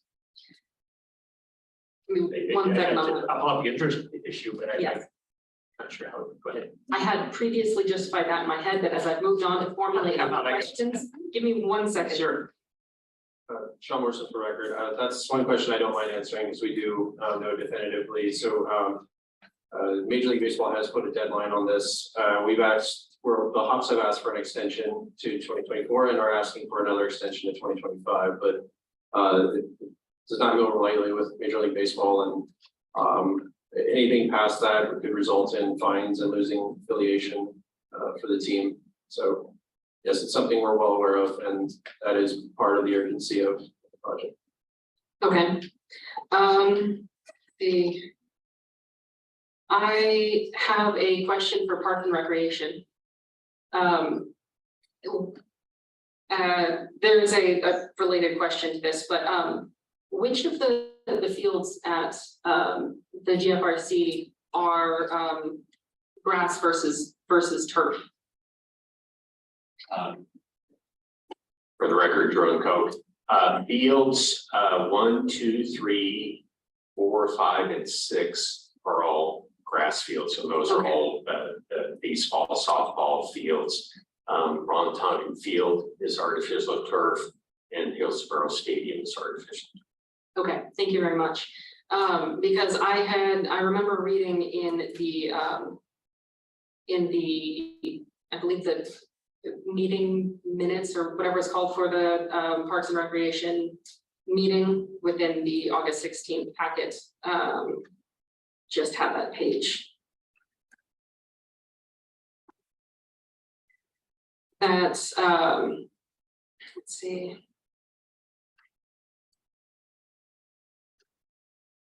My apologies. That fields 4, 5, and 6 at the very least, although now that you're saying that, I'm assuming also fields 1, 2, and 3 are very economical for community groups because the cost of renting it is only $40 an hour instead of $200 for the turf, which I assume in this case is referring to Ron Tonkin Field outside of Hillsboro Hops games. And as Pooja was asking questions relating to the public benefit of a new stadium versus a renovated stadium, that was calling into question the loss of use of 3 of these fields when, again, according to the Parks and Rec report on page 119 of the meeting packet, that most quality sport fields are already heavily utilized due to the high demand and low supply of these types of fields. I guess one of my questions is how urgent does Parks and Rec see the replacement of those fields, considering that information? Certainly, we're aware of the need for various user groups, both local as well as the tournament play.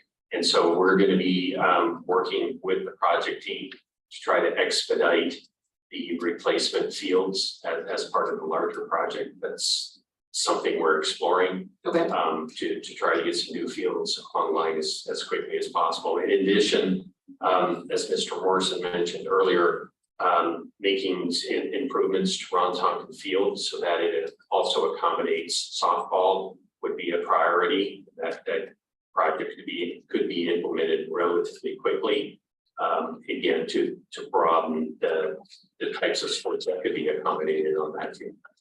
If I may also ask, what is the anticipated timeline? I know that there are various options that are being considered with regard to the replacement of the fields, one of which being a junior high sports field being renovated, if that's correct, as well as the 2 additional fields to the northwest and southeast, I believe, from the GFRC.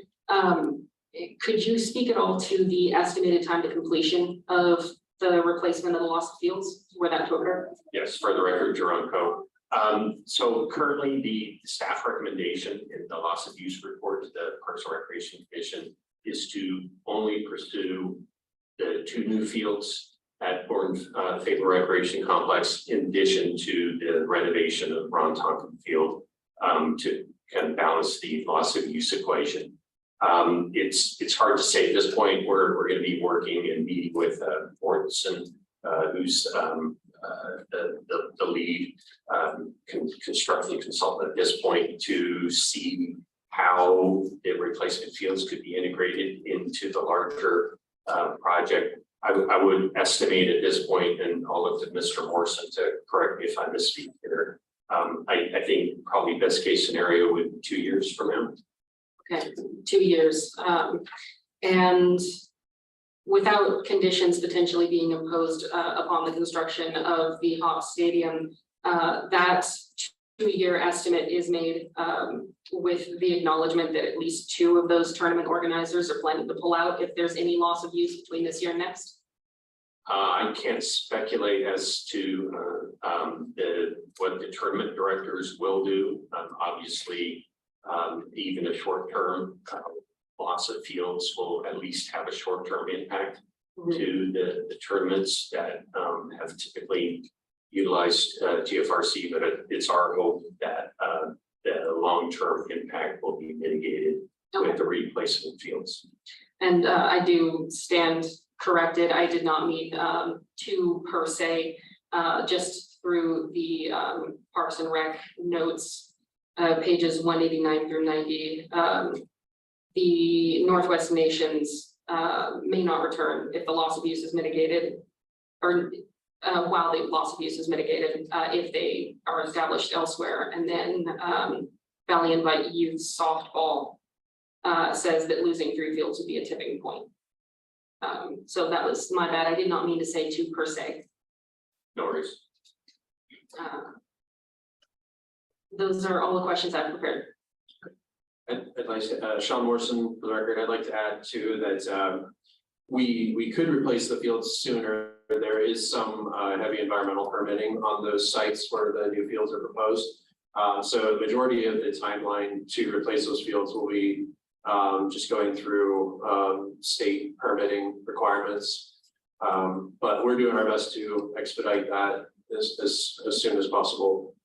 But with that being said, we do believe that based on all of the easements and encumbrances that are on those sites, we believe that they're the best use.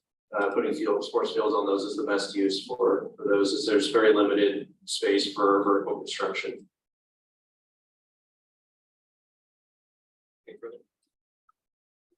Aaron Lynn, for the record, I recognize that I'm very bad at remembering to say that. I'm trying to formulate one further question.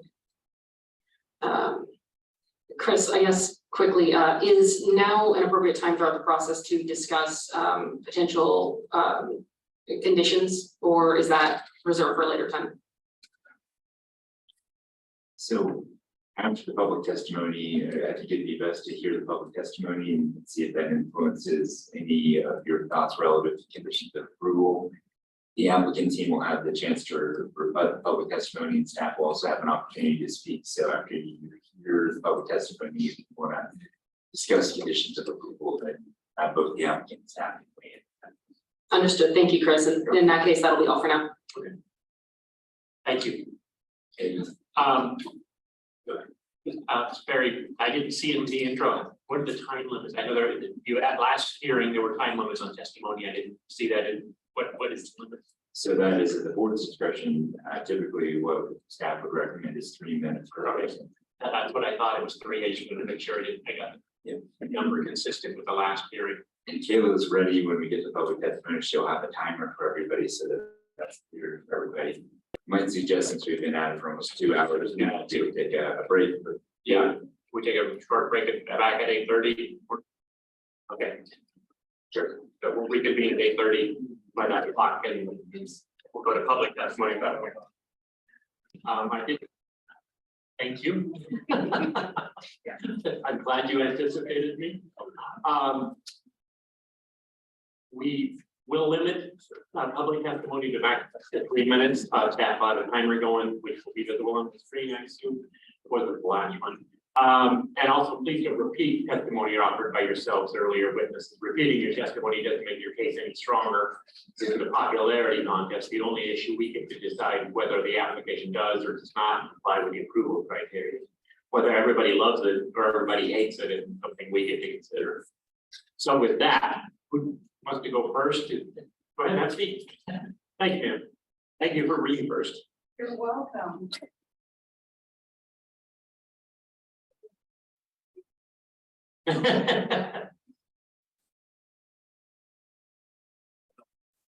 Yeah, there you go. Thank you. You're on now. Okay. Hello, What was your public name? sign. I'm going to- Okay. You're taking my time. Start the clock over. How come it says 2? Sorry, see, already ate up 15 seconds. All right, my name is Denise Kerr, and I've been a Hillsboro resident for 37 years. And I've descended from the great Charles Mackay, who founded Glencoe in 1841.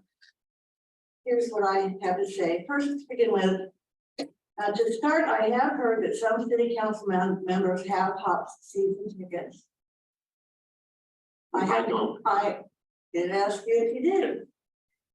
I don't understand how you can separate the Hops from the 27 people, 27 investors that make up the short season LLC that are funding the building of this stadium.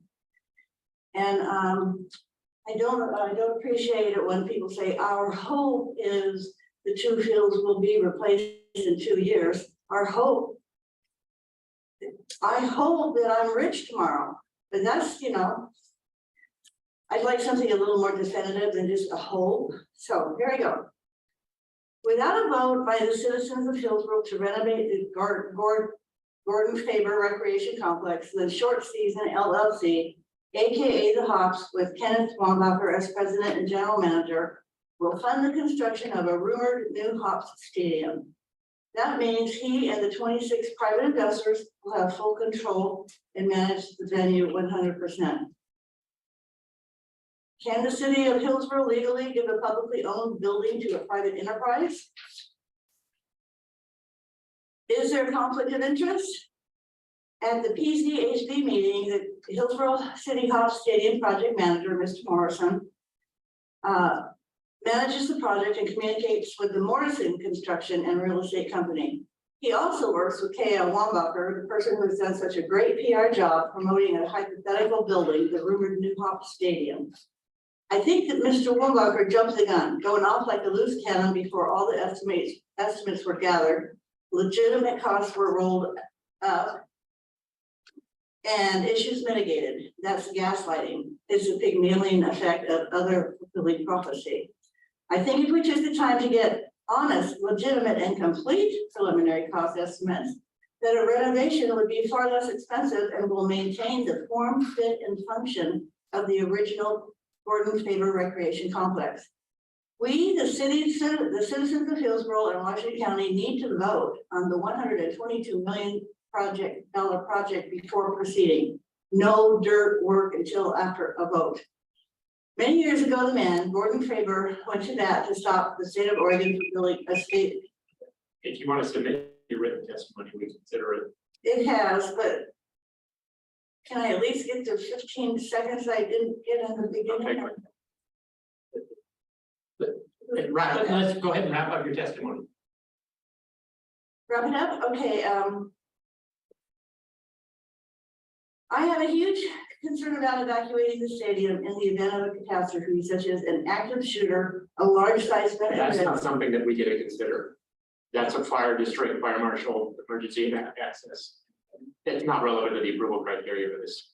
Well, I don't understand why it's not relevant to the approval criteria. How can you say we'll wait for that if there is a horrendous? Because that can happen with anything.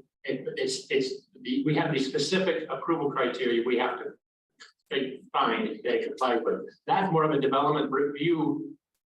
Fire district, police, they're all going to review the design of this building. And they're going to consider. There's no public transportation.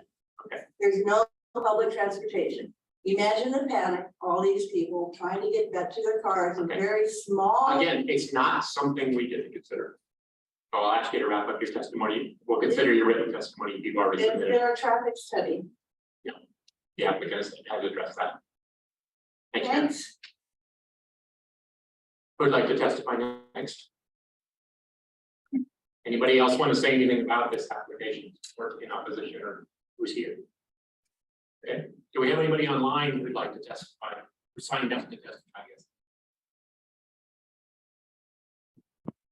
One person's pre-registered this evening to speak. As you are unmuted, state and spell your name and provide your mailing address for the record. Your camera will not be turned on and you will have 3 minutes to provide your testimony.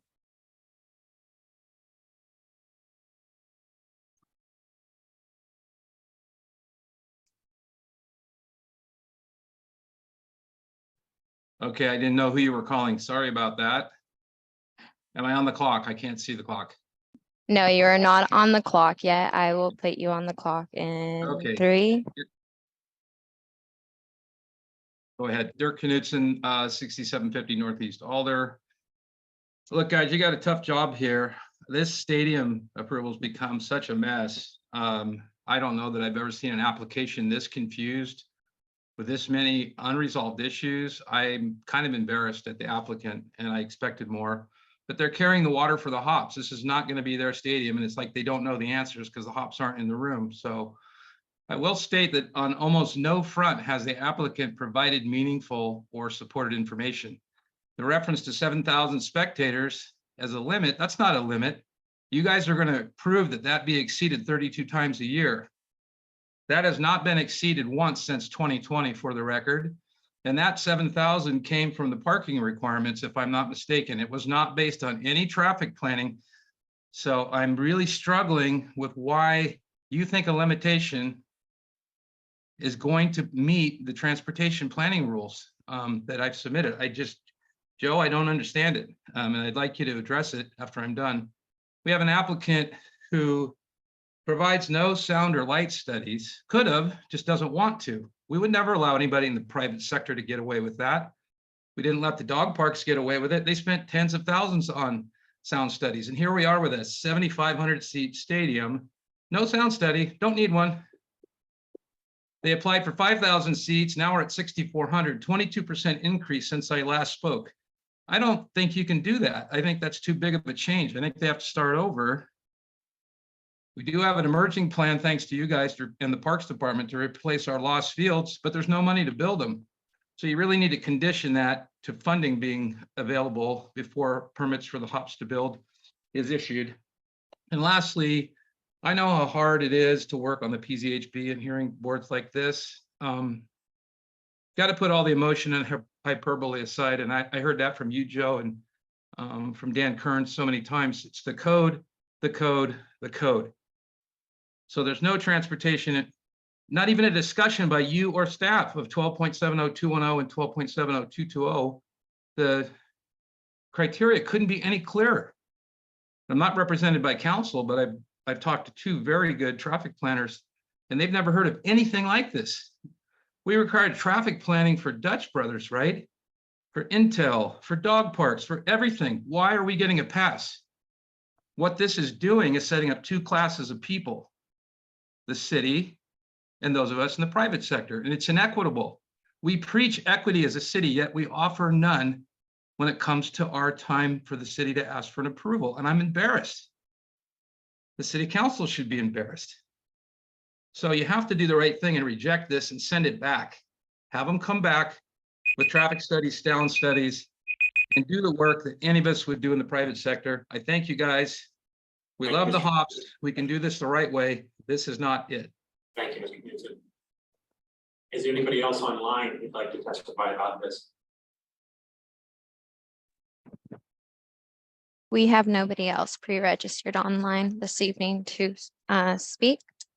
However, we do have people online. If anyone online would like to testify on this agenda item, please use your raise hand function located on the bottom right of your Zoom toolbar. If you are joining via phone, please use *9. As you are unmuted, state and spell your name. Provide your mailing address for the record. Your camera will not be turned on and you will have 3 minutes to provide your testimony.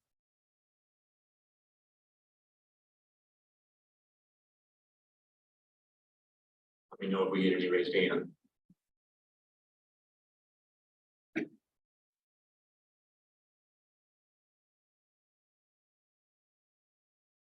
Nobody? It looks like nobody would like to testify. Okay. Any response to the testimony from staff, what I'm trying to say?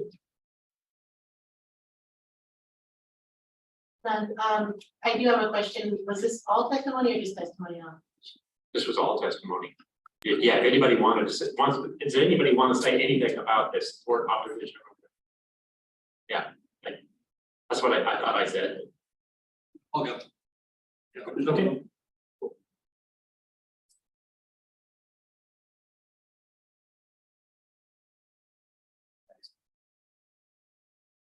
I'm a little nervous here. Aaron Goodman, recently moved to Hillsboro. Goodman, C-O-O, can you spell it? Oh, sorry, Aaron Goodman. And not gonna lie, I got a whole book of stuff I want to talk about, but I think I'm gonna narrow it down to one of the last things that kind of surprised me towards the end when we were talking when Pooja was asking about the guarantees that would protect the citizens of Hillsboro should something happen to the hops. Sorry to interrupt real quick. Can we please get the timer on the screen? Yes, thank you. Thank you. Thank you. And the silence I felt was deafening. The lack of response, the lack of any kind of protection of the citizens of Hillsboro from people who work for Hillsboro it bothered me. And the fact that we were told it's not germane, but I think that if we're going to take the hops out of the equation, as was suggested in that, where, we're just talking about the asset. We're not talking about the hops or what's going on there. Okay, let's talk about the asset. Let's talk about what we have and what we're planning on getting and what that investment looks like. We have made an investment, I believe it was like 15 million, 11 years ago, for a fully functional state-of-the-art stadium. It's a good asset, not broken, not rotting, it's working, people are using it for baseball. Seems good to me. We take the hops completely out of the equation. We have a fully functional stadium.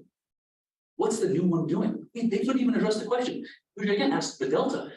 What's the difference? Have you even looked at what the difference is between where we currently are and what the use is, what the economic benefits are, and what they will be? They got nothing. Silence, crickets. And I think that before we can make a decision like this, we need to add a bunch of other information. We're playing bank to the Hillsboro Hops and their investors. I think we need some underwriting. I think we need some review. I think it's important to kind of look at what they're offering and make sure that the citizens of Hillsboro are getting a good deal. Because I like to get a good deal. I think the rest of us do too. And I yield the rest of my time. Thank you. Thanks, sir. Anybody else want to say anything about this application?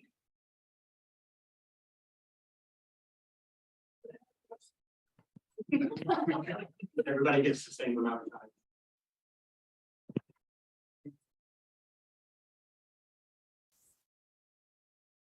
Hello, my name is Julie. Can you spell your last name? Yes, BARKHOFF. I would just like to just kind of maybe reiterate the point that the hops are well loved here, and though if we're looking at what the city said and kind of taking the hops out of the equation, I think that this complex still provides a lot of value to the city and to the residents in terms of other opportunities a complex that big could provide for concerts, trade shows, other festivals, things like that, that can align with anybody at the city. Ron Tonkinfield does a good job of hosting other events as well, but by increasing the capacity of a stadium, we open ourselves up to the opportunity to bring in larger venues, different shows, we could say. Thank you. Anybody else want to say anything about this applicant? Theo has indicated that there is somebody online. Thank you. Thank you. Matt, would you still like to speak? If so, please raise your hand.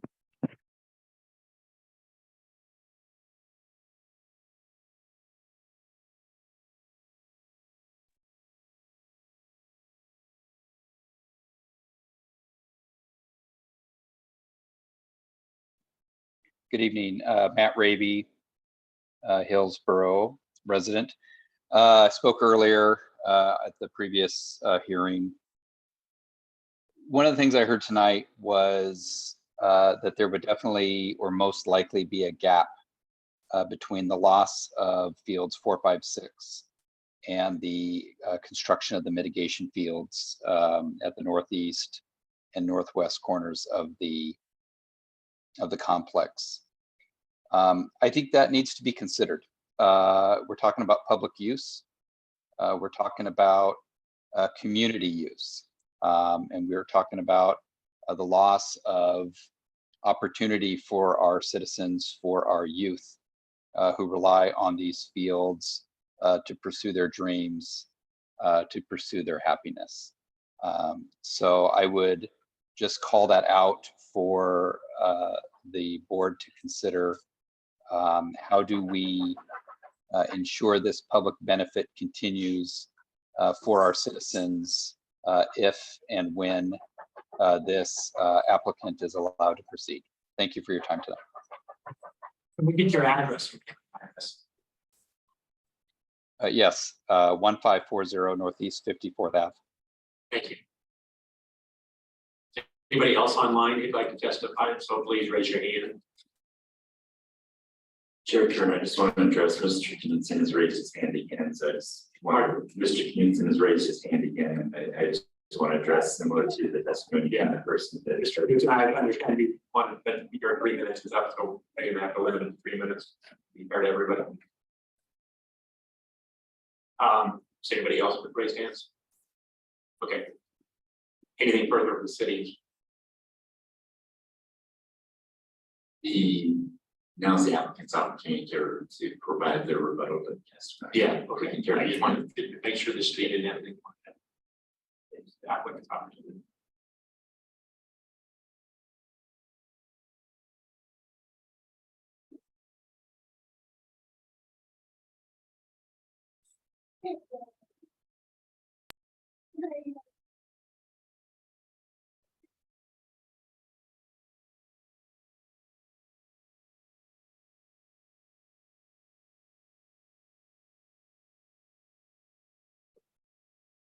Sorry if I wanted to here.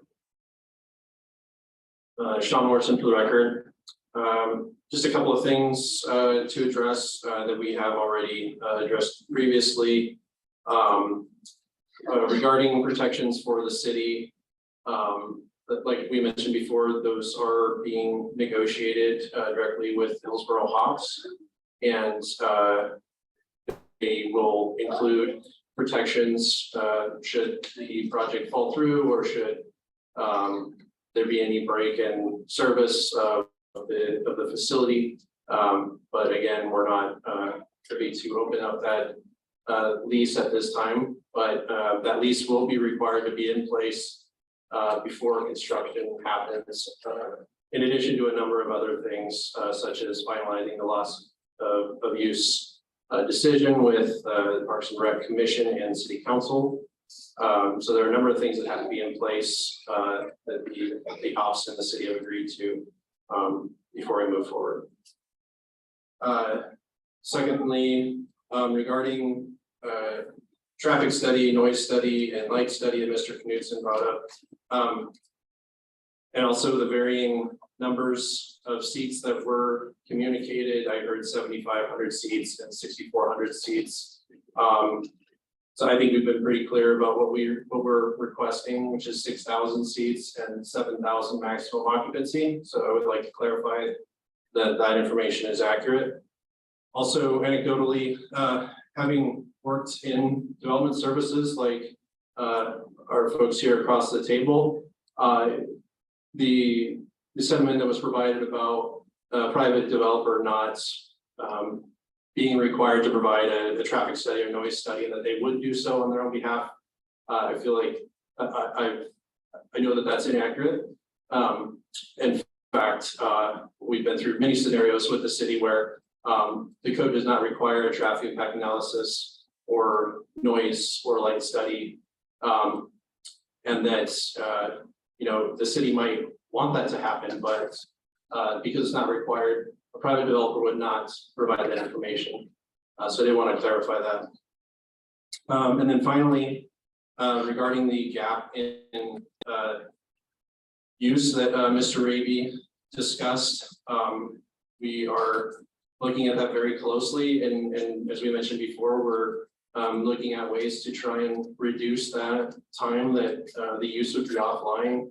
The Parks has been working very actively and in other opportunities that might arise, and And again, we would build those fields quicker if not for some of the permitting requirements that we need to go through and environmental mitigations. I don't know if anybody would also like to respond. For the record, Jerome Gook, I'll just add to Mr. Morrison's last point. Our primary time and effort has been focused on the loss of use mitigation in the report that was just issued. I think working with our existing sports programming staff, we would certainly look at our available inventory of fields throughout our system to try to kind of fill the gap in terms of field capacity. It's unavoidable that there will be some impacts, short-term impacts, but we'll do our best to mitigate those with the fields that we do have available.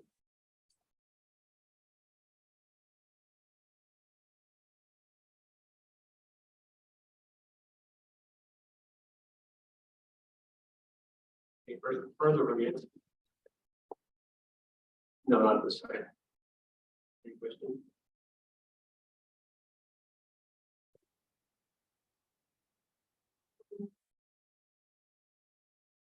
So I was on planning and zoning board when we did the outside of it, which Chris, you also mentioned. We conditioned them, if I recollect correctly, to have traffic impact study, noise. We had lots of different conditions for them to put noise panels all across the fence. It wasn't very strict and a very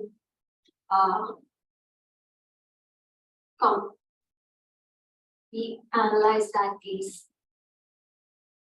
It was something like this. It went on for a long time. We deliberated and we analyzed that condition for a really long time. And just to go back to Dirk's point, and I can see here that there are 36 days in a year traffic impact analysis would be required.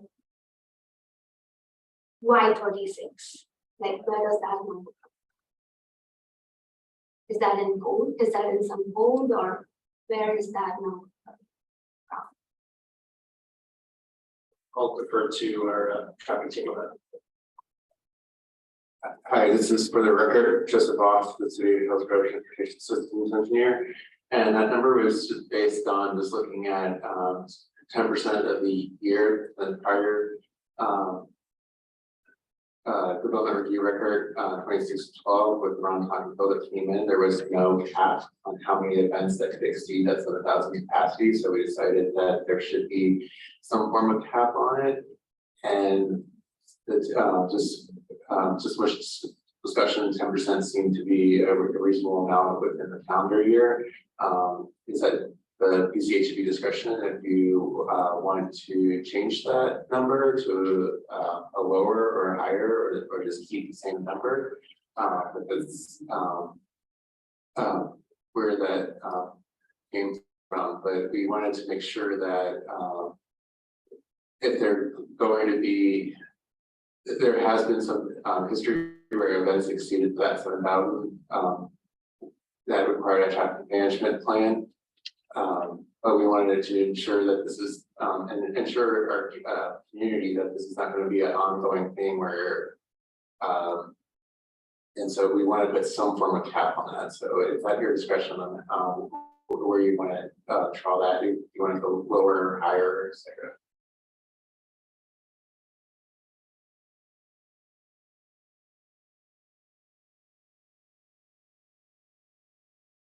My second question in that case is regarding the condition of approval around town, which is case file number PR 02612. A traffic impact analysis was not required for the maximum of 7,000 spectator capacity based on that condition of approval number 5. Why So why is that the precedent? I understand that if we are making another baseball stadium right next to it, that there seems to be a significant number of 7,000 users, is probably going to be at least half that number of cars going in during events. So why hasn't that been updated? Because now we're building up even bigger stadiums and Ron Tompkins.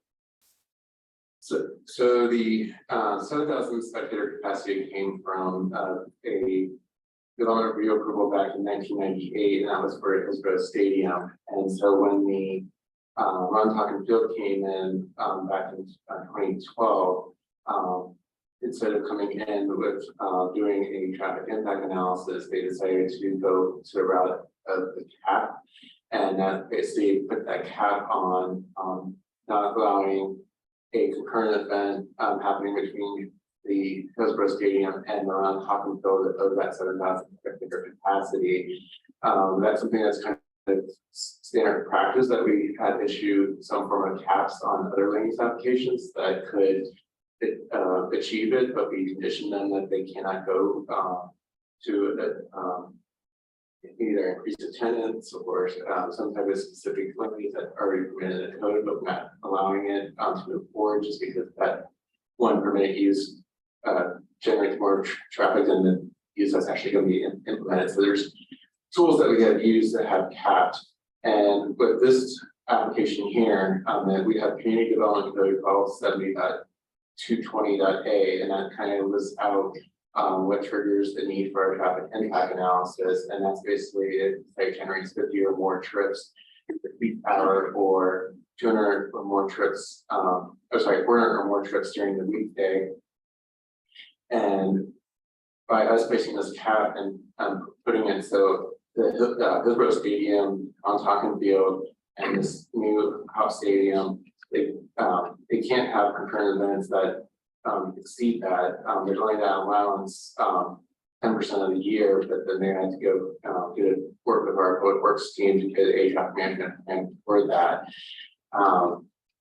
And so they don't trigger that need for that code of 70.220. And I know Mr. Kninson's testimony, he was referring to CDC 70.200, but the way our community development code works is that for us to look at 200, it would require the traffic impact analysis need that was where that threshold is listed in 220, so we don't need to address those thresholds that are listed in CDC 12.70.200. But I also just wanted to give a more comfort to the public that this cap that we have placed on the prior Ron Tompkins bill has been addressed by prior traffic impact analysis and by nearby sites within this area, as well as our transportation system plan. So it's not like we don't have anything that reflects how the site affects the AM or PM peak hour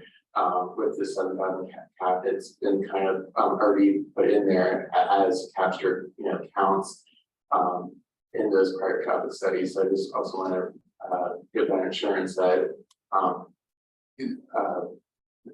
we have already evaluated how this cap is affecting our system already, so it's already trust. Just so that I understand, when you said that you already, so when you did the traffic impact for Ron Tompkins, was that considering 7,000 or was it considering some other number? So when Ron Tompkins Field came in, they were capped at this 7,000 hectare capacity based on the Hillsboro Stadium, so they were not required to do a traffic impact analysis. They were having no trip increase. What I'm referring to is that there's have been expansions nearby, just like the Intel Honor campus site, where it looked at all the kind of adjacent intersections that are near Ron Tompkins Field, and so there's been other land use approvals like that that has already captured how Ron Tompkins Field is affecting traffic conditions in that area. Understood. So you're talking about other traffic impact analysis, but not Yeah, but I'm just kind of just Right. giving that more assurance, because reading Mr. Knutz's testimony, it made it sound like that there was nothing that has evaluated operations in this area, but there has been since the Ronkonkoma field has been approved. Erin Lewin here. I have a quick question. I'm not entirely certain who this is directed toward, but I have a question nevertheless. In this August 16th meeting packet, there was included the entirety of the TriMet plan, including like the maps, including the additional service and the removed service with all of the change logs for each of the TriMet routes that were going to be changed from one, which is going to be removed all the way up to somewhere in the hundreds, including, I think it was 113 and 115, if I remember right, that would directly serve Rontonkin. All that is just preliminary information. All of that was included despite, to my knowledge, not being directly linked toward this application. Although I'm sure that there were conversations between the city of Hillsboro and TriMet in order to potentially try to increase transit to Rontonkin Field and GFRC. That's speculation on my part. But my point is that entire part of this 339 page, I believe, report was included despite only 2 small sections being relevant. So my question is, why were we not given any related traffic impact analyses that were done for the surrounding areas, considering that does speak to traffic analyses having been done for the surrounding area? It feels as though that would be a relevant inclusion for us to have, and would maybe, like Gujo was discussing, might mitigate some of the, or sorry, like you were discussing, might mitigate some of the concerns that citizens and the board members have toward the lack of traffic analysis being done on GFRC. First thing, for the record, this is just off, speaking of road transportation systems division.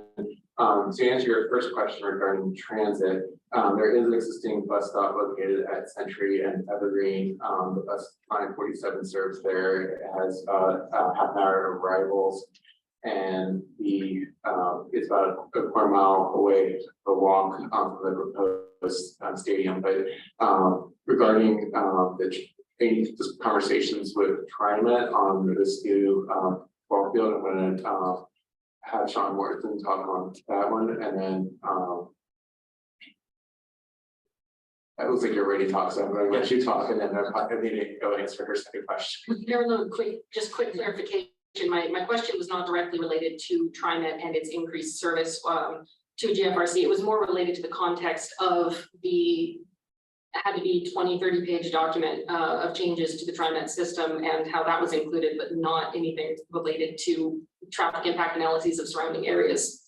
Because as you just said, that had an impact, or it did, those traffic analyses in part were talking about the areas of the freeway that GFRC would also affect. Does that make sense? Yeah, and just for this application, since there is a cap that's based on respective capacity, the applicant doesn't have that burden to share a prior land use application approvals within the city that has the traffic impact analysis. Or I'm just kind of wanting to give the public the comfort that I guess we have evaluated these intersections since Ronkonkoma has been approved, and those trips have been factored into those prior traffic analysis, but it's not the applicant's burden to share those other traffic impact analysis. But those traffic impact analysis do look at the how the streets operate and ensure that they are operating well, and then whether any type of improvements are needed in this nearby vicinity. So if I'm a board member, I think your question is directly why was transit information provided in your packet or vehicle analysis wasn't provided? And I believe that the applicant provided that those TriMet studies in response either to board requests or to public testimony. So I think if you all can just weigh in and confirm that you provided that in response to testimony that's provided. Ron Morton for the record. Yes, that's correct.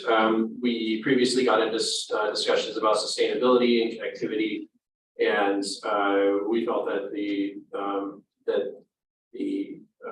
cooperation between TriMet and the city was relevant to that. And they approached us to see what they could bring to the project, what we could partner on. If they're going to extend the line up there, we're looking at things like including a bus drop off near the site, things like that. So we felt that was relevant to some of our sustainability goals for the site, but also relevant to the traffic flows and other modes of transportation to the site besides vehicle trips. So maybe if I could redirect the question to Joseph. So that analysis being provided by TriMet through the applicant doesn't address or impact not having to provide a traffic impact analysis. But that's correct. I think I can try and summarize what Ross said, that the analyses assume the Ron Tonkin Stadium is there. It's putting 7,000 trips on the road because of that gap. This facility is going to come in, those 7,000 trips are already there. The subsequent traffic analyses had to consider those 7,000 trips in their analysis. So say Intel adding another 2,000 trips. Intel has to show the 7,000 that are there plus whatever's additional traffic plus their 2,000 is still going to meet the city standards. With this application, we have to are assuming those 7,000 trips are there, it's not going to change. So there's not going to be any increase with this new facility. They'll either be Ron Tonkin or this facility or the Hillsboro Stadium, but those 7,000 trips aren't going to change, not going to increase. Okay, I have a question regarding that. So for these 7,000 trips which are already, was a traffic impact analysis done, or it was? I don't think it was. And so the question is, what were 7,000 trips did they actually ever happen?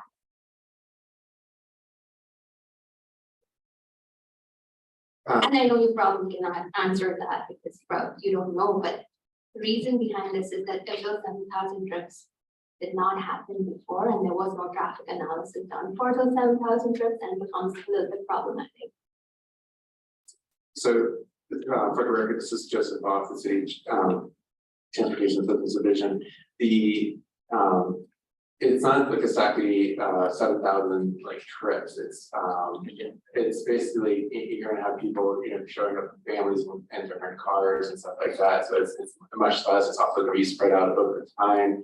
And so when we do our traffic impact analysis, we look at like a 7 to 9 a.m. time frame, and then a 4 to 6, because those are kind of more critical periods that are where roads are congested. So it's capturing most likely the people who are arriving on to a Hops game for a weekday game during that time that if the game starts at 6 o'clock, they're arriving within that 4 to 6 window, and it's not exactly 7,000 trips, but it's just kind of diluted over that 4 to 5, because some people might be going over there early for like doing, I don't know, they do pre-game barbecues or anything like that at games.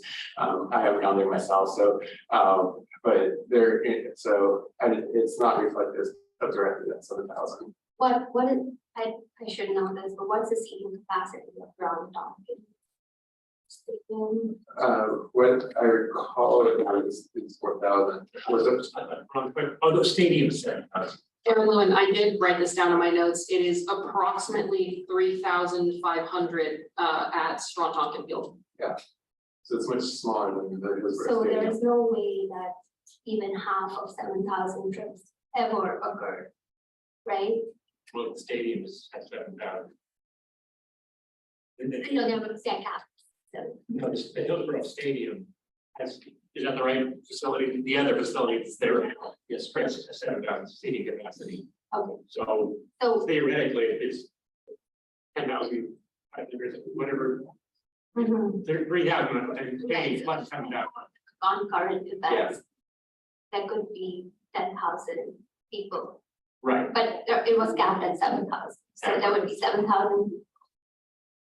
And I know it's speculative or whatever, but were there concurrent events happening where there were so many? It's just that we're adding one more large stadium.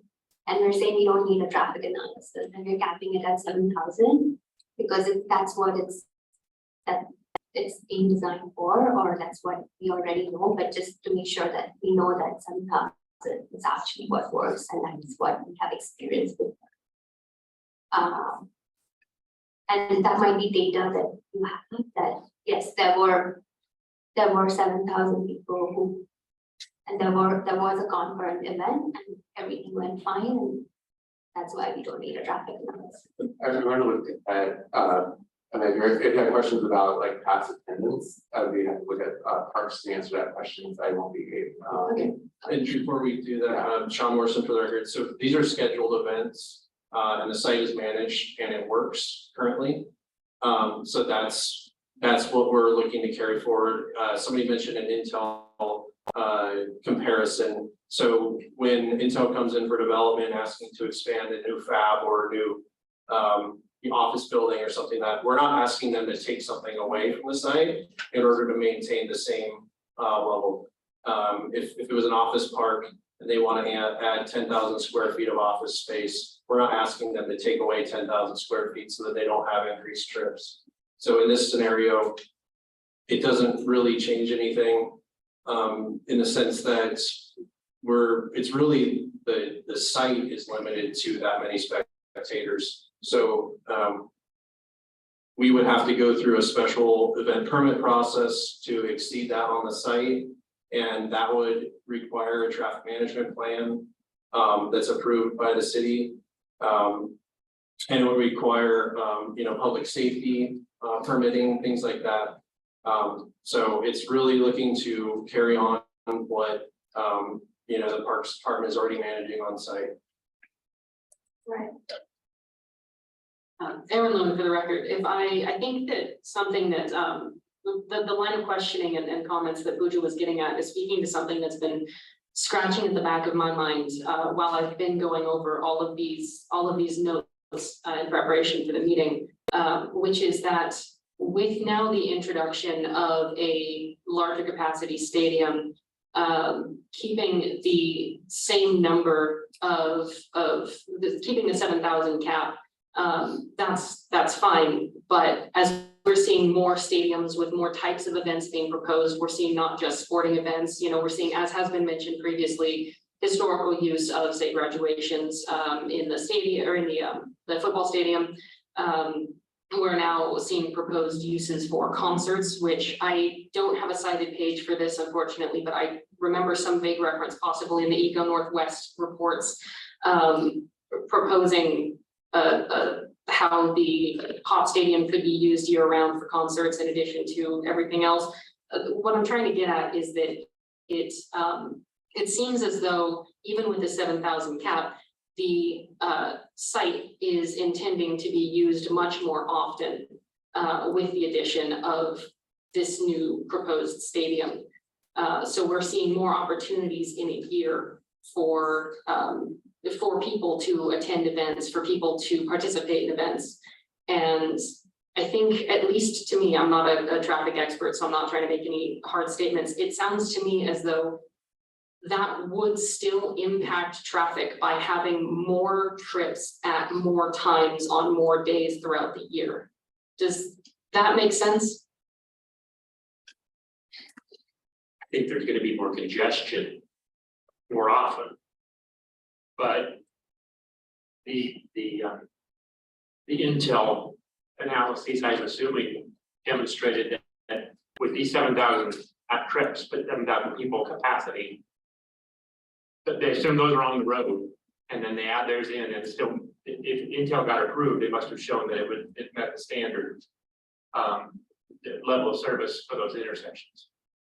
So that may happen with this facility, may happen more often, that let's say you're close to your level service D, which is the minimum standard. You may be level service, you may be a lot of congestion more often, but it's still meeting the standard. Okay.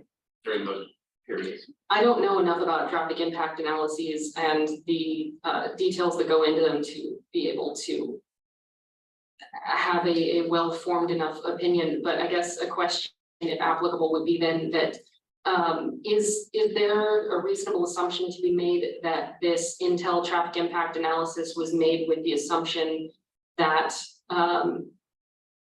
that the GFRC would be at its potential maximum trip capacity, say all of these trips being made as often as possible under, you know, high strain conditions for those roads?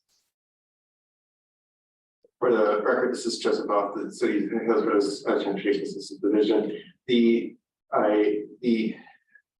Intel was just more of an example I was just kind of using because there has been some traffic impact analysis since the Ron field has been approved, just for like that site, but there's been other traffic impact analyses over the years since 2012. And the other thing I just want to mention though too is just that we also have our city's transportation system plan and has been recently adopted in 2022, and that looks at a lot of these intersections in this area, as well as the future operations into the planning horizon of 2040. And so a lot of that captures what has been counted in the field, has been planned and permitted over the years, and so that has been factored in those traffic impact analyses. And so I can't go into like detail of what exactly it's reflective of each of the events that occur, and then the events that occur at this field is going to be completely random. And I mean, you're going to have some events that are going to be large scale, some of them are going to be smaller scale, but we also the ones that have exceeded that 7,000, they're required to work with our public works team and manage that traffic. And I would look at our parks team and Sean to kind of trust that more, but assuming those events are probably happening more during off-peak times for those larger scale events. And so but regarding like this is the frequency of these events, that's again, I need to look at the applicant team as well on those events and the frequency of those. If there's any concern about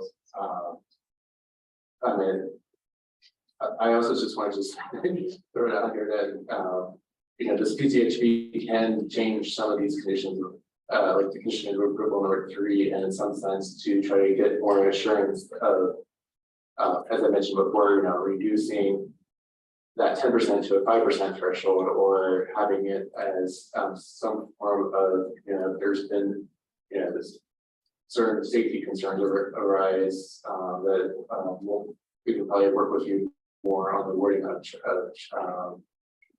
giving more assurance that of that compliance of that 7,000 spectator capacity, and that it's not affecting the adjacent roadways and safety in that area. Aaron Lewin, for the record.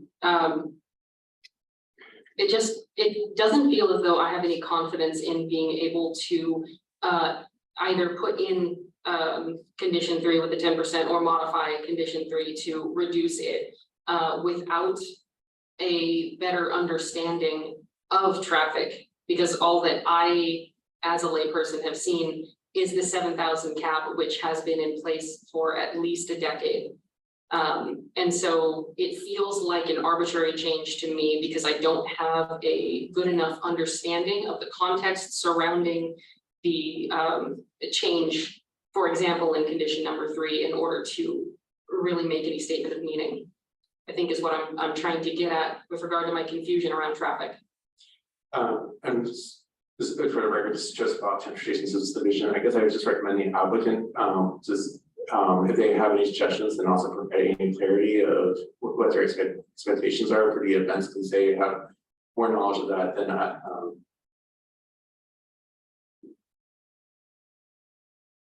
Well, all right, for the record, Jerome Goat, Parks and Recreation Department. It seems like there is some interest on the part of the board to understand the number of spectators that are frequenting Gordon Faber Recreation Complex. So we've gathered some information from our sports and facility programming team.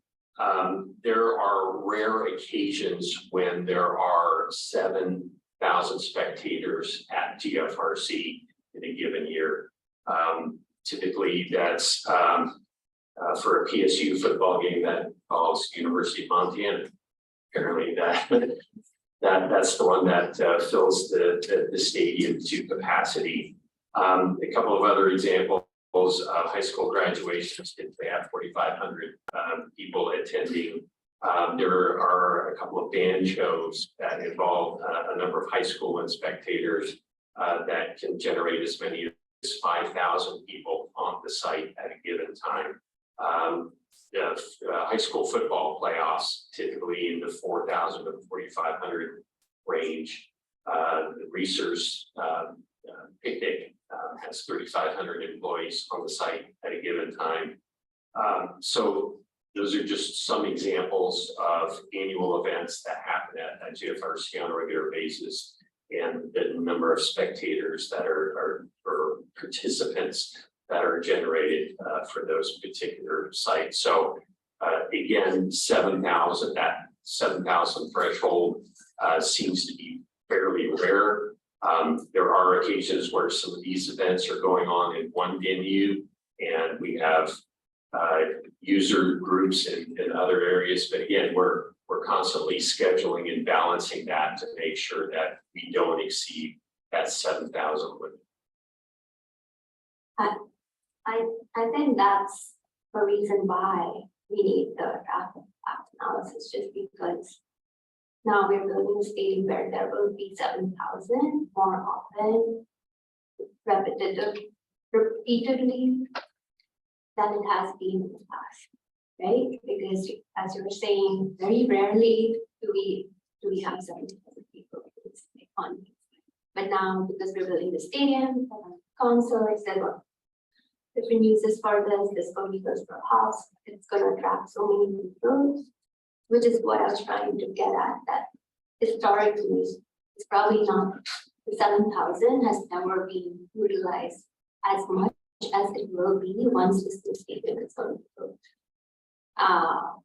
And if there was no traffic impact analysis done back then for 7,000, this might be a good time to get that in, just so that, and for condition of approval to approval where we are talking about the 36 days, I would say that it should actually 0 days, because if we exceed the 7,000 at any time, then it would require a traffic impact.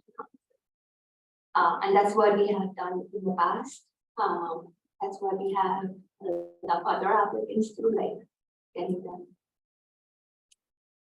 similar, when there has been a similar discussion about traffic impact. So I don't know, 36 is an arbitrary number, and we don't have the expertise to see what that number could be, 5 or 10, I don't know. Which is why I think everyone's saying that it's important for us to make that decision based on some data. Yeah.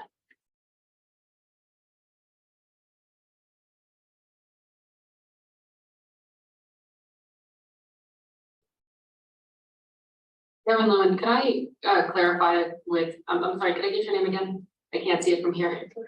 It's Joseph. Joseph, okay, my apologies. I'm notoriously bad with names. Joseph, just for clarification, a traffic impact analysis or need for a traffic impact analysis would be triggered with an increased number of trips as opposed to the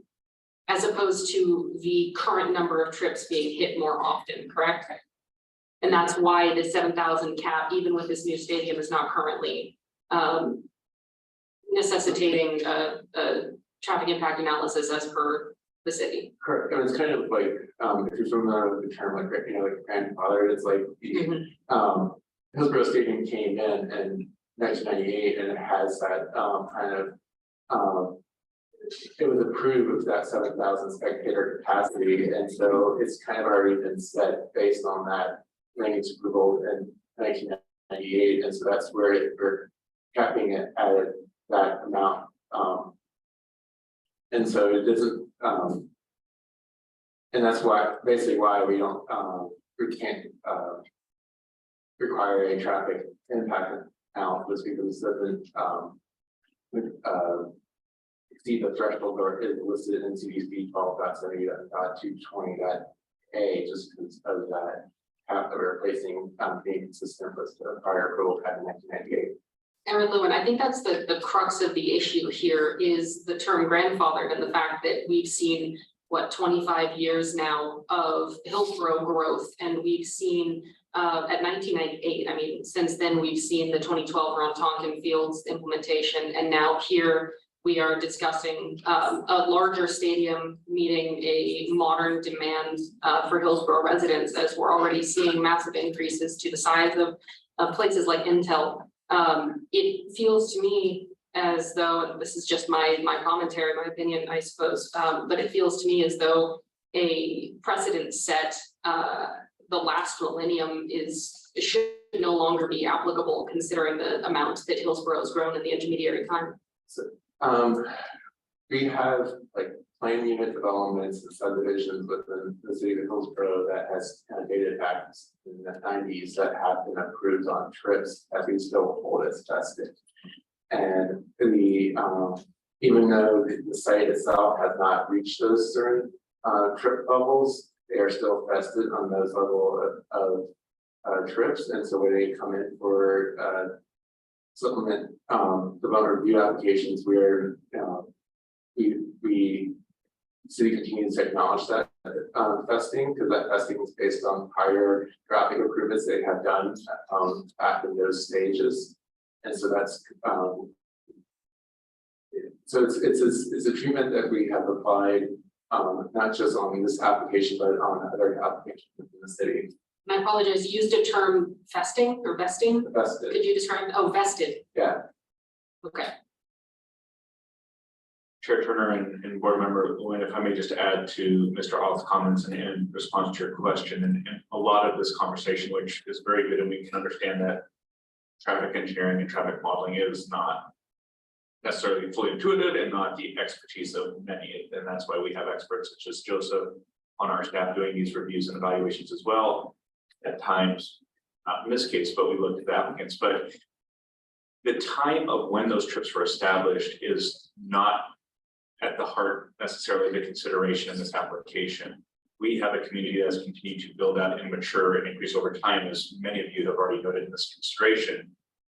To reiterate what Joseph said, though, as trips are added into our transportation network and system, whether it was from a project in the 90s or the 2000s or the 2010s or the 2020s, we account for that and incrementally build on it over time.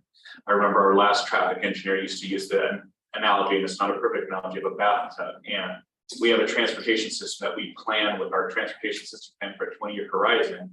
And as projects come in, they fill up much like you would fill the water up in a bathtub. Now, the very early years and early projects will be the water closer to the bottom of the bathtub, and projects that have happened more recently, regardless of the scale, are at the top, but the water is still all been still within that system over those periods of time. And so what's at the heart of the consideration in our evaluation, as well as in our staff's determination of the applicability of some of those transportation impact analysis sections raised in issue during the testimony responded to here by Mr. Oth, is that the way the application has been presented to us for review and in recommendation to you, there is not additional trips or water being proposed to go into the system. These 7,000 trips for this site being allocated across facilities, Hillsboro Stadium, or non facilities that currently exist, and how the new stadium as it's proposed, is still remaining at a max of 7,000. And therefore, to Joseph's point,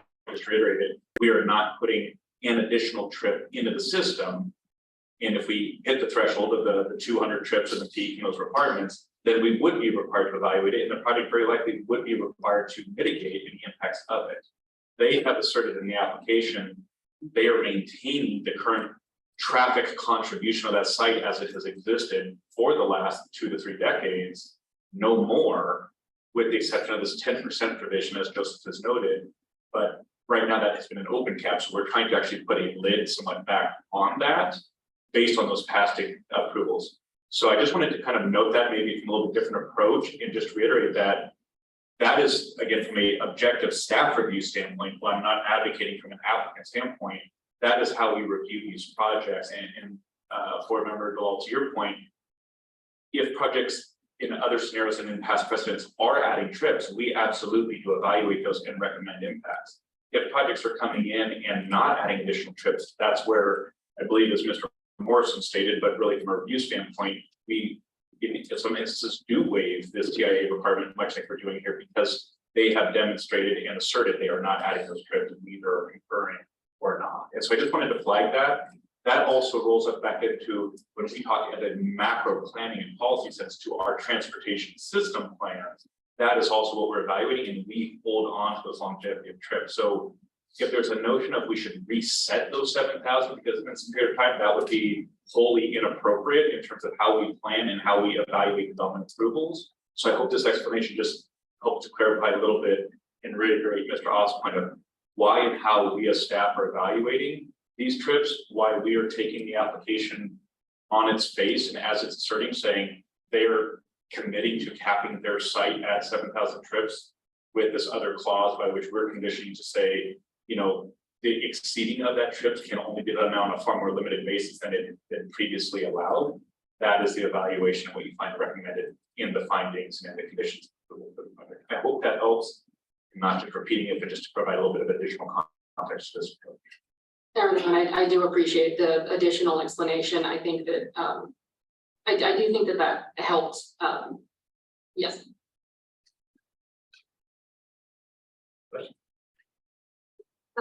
Dan, thank you, that helped, but I think it still didn't answer my question about the reality of the situation and what it's being done for. When you're saying that very rarely we are using 7,000 trips and now we are going to use the 7,000 trips, especially if those 7,000 trips do not have the traffic data to it and it's being grandfathered in. Also, I'm trying to understand why there's this hesitancy to do this analysis so that we can make these decisions. Yeah, the hesitancy on the ability to do the analysis, I would defer that appropriately to the applicant team, because again, we as a staff reviewing against our codes and policies and criteria based on the applications asserted in the materials have determined that it does not trigger the thresholds for us to require it. That's not to say it may not electively be done, but simply what we're saying is that has not been a requirement of us, and therefore the applicant can elect to do that or not. The piece about whether the 7,000 are used or not, I hear you loud and clear, but I think it's important to remember that when we do this vesting, which means that that allocation of capacity has been granted to a particular site or use for collective of uses in the case of like the Gordon Faber Sports Complex, whether they use it or not is really immaterial to how we hold out and account for the system.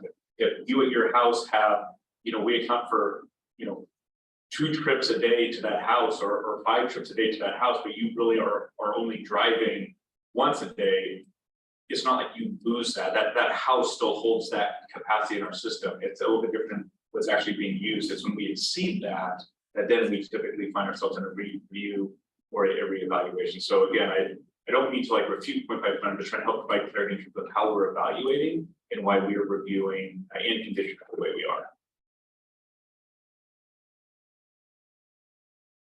You all have an answer regarding why it has been to the EIA. Sean Morrison for the record. I wouldn't say there's hesitancy. It's just that, frankly, we're not creating a problem that doesn't exist. And so I guess what I would say is that, if we were to do a TIA, for example, and it showed that what we're proposing is, puts a load on the traffic system, that would not just be because of our project, that would be because of the existing condition as well. So you'd really be, I guess, to use the term gaslighting the existing complex and what it, you know, says that it can hold on site. Does the complex that, you know, they currently actively manage it, and they can manage 7,000 spectators. So we would basically be saying, we would be opening, you know, the curtain on the entire complex as it stands today, regardless of the project. And then also the outcome of a TIA couldn't be used to condition any improvements anyways. So, I mean, it would be more of an expense that the city would take on to, I guess, potentially inform the future traffic system, but it wouldn't inform any requirements the project would be burdened with. That helps, but also then we are trying to evaluate this not as a city, but as an applicant. And if it was a private applicant, we told them some sort of, especially for allowing for these things extra trips a year. That part, yes. It's the 7,000 cap.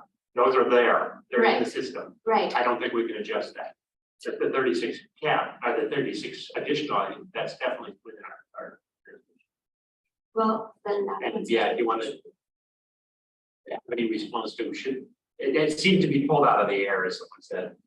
And Ms. Ross noted we can change that, but we don't have any basis for, it seems like a lot. John Morrison, Director. One question I have to that is, would that reduce the events that could happen on the complex in general, or just for our ballpark?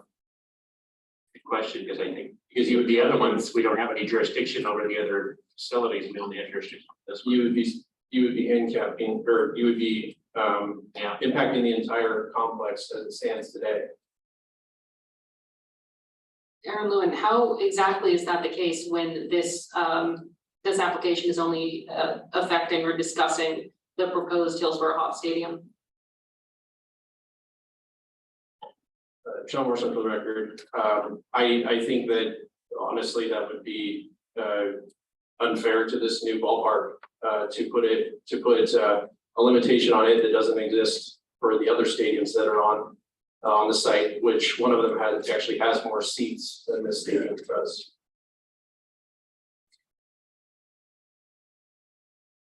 We've just had a long discussion on traffic and the relevance of those traffic trips. And I'm wondering how the previous stadiums and their respective discussions that have been had a decade or more ago are relevant to the discussion that we're having now. As you're saying, I believe you briefly used the term handicapping this proposed site. But how exactly would we be doing that if the seating capacity is what it is? That wouldn't be changing, right? I'm not certain how increasing or decreasing, sorry, let me specify. I'm not certain how decreasing the number of times that the seating capacity of 7,000 would be allowed in a calendar year is necessarily handicapping it, because the stadium is already built for certain capacities. Or would already be built. If I can weigh in, then I'd ask Ruth and Joseph to confirm this. I believe that there is not currently a cap on events to exceed 7,000 spectators on the complex. That's correct. We're proposing a cap, Oh. currently unlimited. Okay, so that 36 number doesn't apply to the existing stadium. That's right, they do have as much as Okay. But they would have to have, or they do have to have a traffic Traffic management management plan for every year. Okay. That's why we proposed thank you. So I would understand that that's confounding, that they can have an unlimited amount of events to exceed the cap that was put. We adapt and learn, right? And so that's where, staff now, 10, 11 years later, Joseph is coming up with a recommendation for where he thinks a reasonable cap on events to exceed that 7,000 is. And I mean, the applicant raises a fair point. If you, we all need to consider what that means for the existing stadiums that are already vested and approved, seen as though you're approving the conditional use application for this singular major assembly complex. So I think we need to all think about that, because the way that the condition limiting the 36 events was written, I believe, speaking to the entire complex, correct? Speaking to all three stadiums, working in coordination with each other. Right, so I mean, the applicant would have to concur that that condition is acceptable to them. If you all say, we think that's too many events throughout the year, then that is the discussion that we should have this evening. If you all get to a point, say, we don't think any event should exceed 7,000, I think that's where the applicant is saying that is hindering the existing stadiums that currently have an unlimited amount of events, as long as they meet the requirements for traffic management. Then a question, the existing Montauk and Hillsboro Stadium, if we did away with the 36.0 at 7,000 cap period, hard cap, could they not have an event at this stadium, but they could still, fill up the other two and exceed the 7,000, if we don't have any jurisdiction for those facilities? Yeah, I mean, we did write this condition, whether that was applying to the entirety of the complex, so I get why there's now confusion as to how we're limiting that capacity for two stadiums within the complex that are not part of your purview. Aaron Lewin, just for clarification with the information that we've just received. So despite this application specifically referring to the Hops Stadium, the proposed condition that we've just been discussing provides jurisdiction over the entirety of GFRC? That's the way it was written, so that's what I'm asking us all to be mindful of. It we're saying, the PZHB doesn't have purview over those two other stadiums. They're left as is, and you all might be more appropriately addressing what the cap for the new stadium is. Which was my assumption the entire time, which is why this is somewhat confusing, I think. Sure. So, Ruth and Joseph, how do you feel about that? I just wanted clarity, or provide some clarity. This is for the Irrigation Conservation Systems Division. The way that land use case file DR 26-12 was written, it was just the concurrent events of the Hillsboro Stadium and the Montauk and both not exceeding that 7,000 spectator capacity. And the way that understanding is that condition number 3 on this land use application is written, so it's concurrent events for the for this proposed new stadium as well as Montauk and Hillsboro Stadium. So we provide that assurance of that cap on that spectator 7,000 spectator capacity. So so it's trying to be basically consistent with how the previous land use condition approval was written back in 2012, but now adding this stadium into it as well. Yeah, I get the sequence in there. I think what the board is asking for us to clarify is how is the board, did they have purview over limitations on part of the complex that is not part of the conditional use application? That I believe I can answer for you. So this condition was written in coordination with the applicant, who was accepting this additional burden being placed on the other two stadiums. And they are the operator, the other owner and operator. Of the other two. So if we were to start taking apart the stadiums, there would be a retraction of that cooperative condition with these additional regulations placed on it. Just one other point of clarification, I'm rereading condition of approval number 3. Do you cite the page that's on for me for reference? I'm not sure if you would have that available. The easiest way to look at it is going to be that paper handout that yes, thank you. Requested. Then go ahead. So when the applicant wants to exceed the 7,000 spectator limit, if they were to exceed more than 36 days in the calendar year, then they are transitioning from special event permit to going through the development review process, right? That is correct. Which would enable the application to various stages. Right, so then, yeah, the nuance beyond that is then if they are exceeding that limit or whatever the board says, they have to go through the development review application, then they are required to provide a traffic impact analysis as part of that application. And for that single event, Or they're exceeding the 36 days. 36 days. Okay, sorry. So it would be for every event after that or just once? If they do like 36 plus 5 more days, 5 more events in a year, would they have to go through this process every time or would it just be once? It'd be a one time, and then it would be the applicant basically providing a study on whatever spectator capacity they want to go with for that development review application, and would analyze it. And we probably would then place a similar cap on them. Let's say they wanted to increase up to 10,000.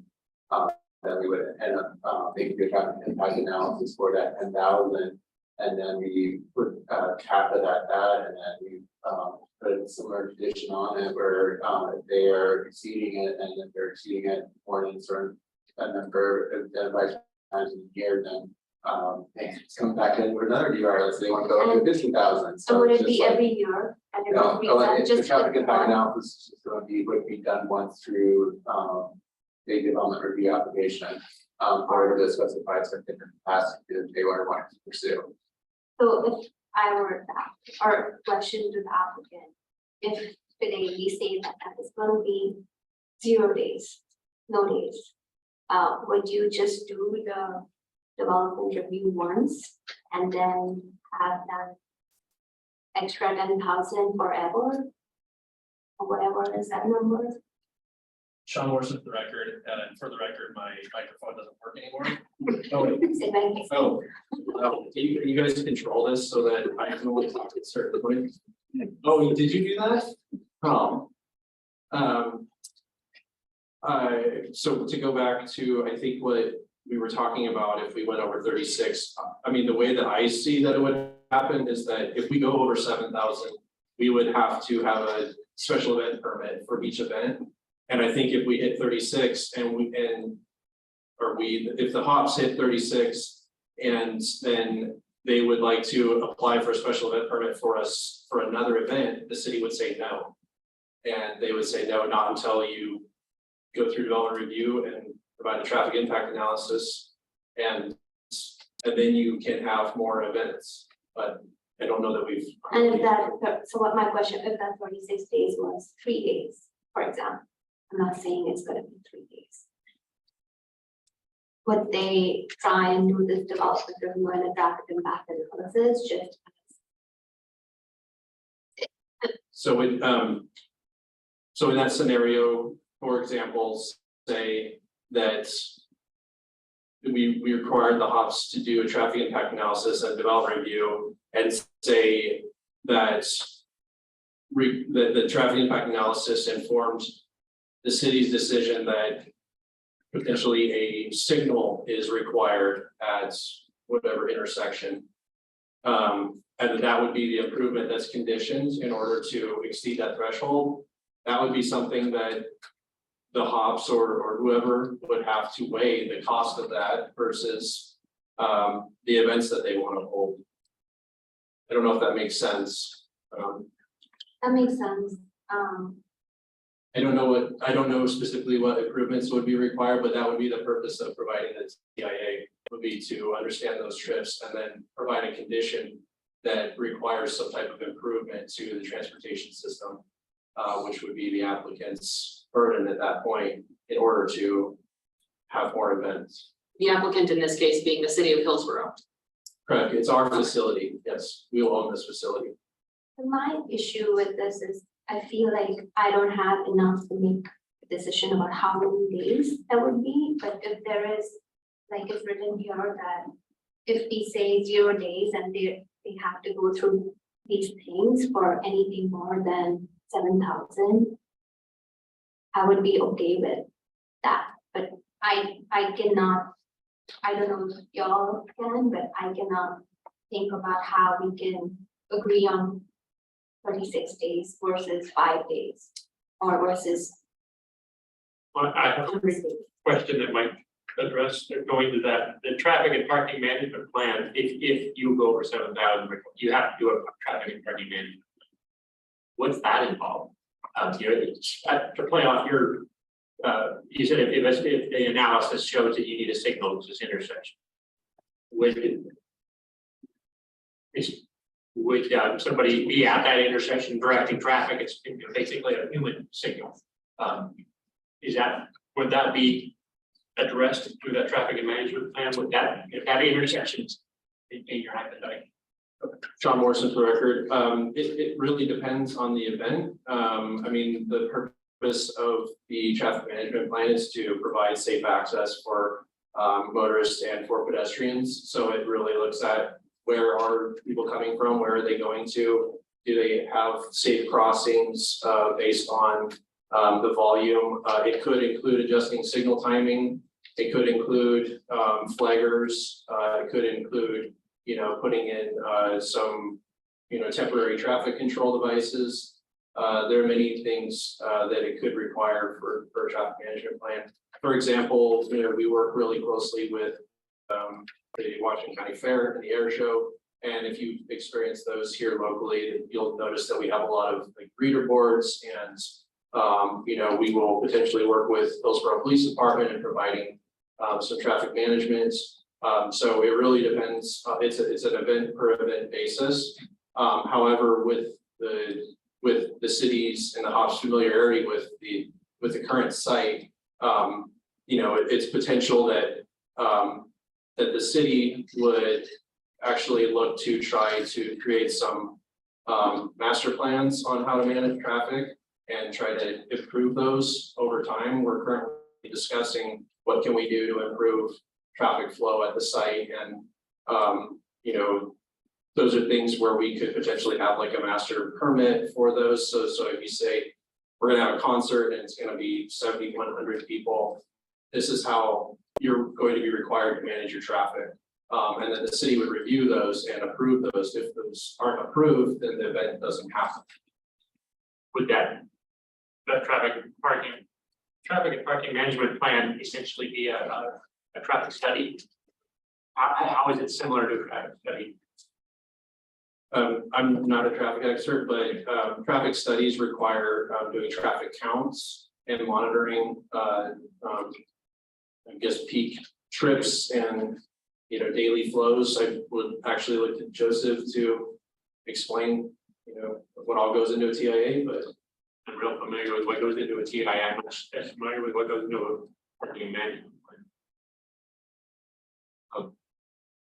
Can you, Mr. Rock, can you expand on what's involved there? For a record, just off this division and but the applicant mentioned and a lot of the I should speak on the traffic component, and I'll have maybe talk a bit more on the parking component. But the traffic is basically what the applicant mentioned about having flaggers, just because it's going to be something that is not a typical event that occurs every day, every year. Is an event that happens once a year, and so we would work with the applicant's team, and basically we would have design drawings of actual plans of we're going to put flaggers, we're going to put traffic controls signs to inform the people, communities where to go. How do we do we want to create some form of one-way flow to help encourage on Century and Bennett, just to help the flow of traffic through there just for that one large scale event. So there's a lot of things where it's going to a level of detail. We would partner with our Washington County to work at managing the traffic there to help with the event. So it's things that are kind of you know, it's different than normal traffic impact analysis where traffic impact analysis looks at more of a typical day. Where this is kind of more about, you know, a special day where of a large scale event and how to manage that traffic going to the site. And we imagine that parking side would be as well as that is probably looking at not just parking on the site, but maybe working with other nearby adjacent sites for providing, you know, lease parking for that special event. But I don't know, Ruth, do you have anything else you want to mention on the parking management side? Yeah, you have it exactly right. Like sometimes there is parking that is permitted in fields and flag and you have to put in temporary parking spaces. It's specific to the event, but what happened is our Parks and Recreation Complex manager would put together a plan. And because they've occurred frequently over the past years, I imagine that there's a process and a particular person in work with the public works departments.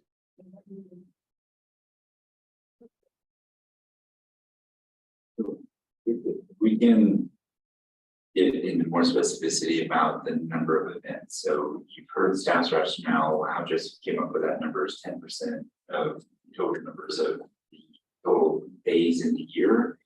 If the board feels that that's arbitrary and you're asking for additional data to inform that decision, and ask you to be specific about what data you would be seeking to inform that decision. I don't know what anything that wouldn't be arbitrary other than zero. Zero, you know, it's capped at 7,000 aren't going to change it. 10% of the year or 10% of the weekend, or those are just arbitrary numbers that there's nothing to grab there.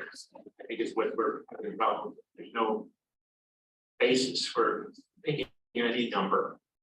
I totally understand that. So, I mean, just if you were heading down the path of zero, then the applicant is likely going to retract their concurrence with the condition of approval that applies to the entire complex. So the two existing stadiums would have an unlimited amount of days to exceed the 7,000 as long as they provided plans. And then the Hops new stadium, you know, if they didn't appeal your decision, then that Hops stadium would be limited to zero. Yeah. So just full clarity for you all to keep in mind as you consider, you know, where you want to land the conditions of approval. Aaron Lewin, regarding the specificity of the data that we're requesting, I think I'm starting to understand the context of that. For example, I believe in the Parks and Rec meeting notes, nice dog. The Parks and Rec meeting notes stated examples of during the like the months of operation for the like softball tournaments that were utilizing the fields at GFRC.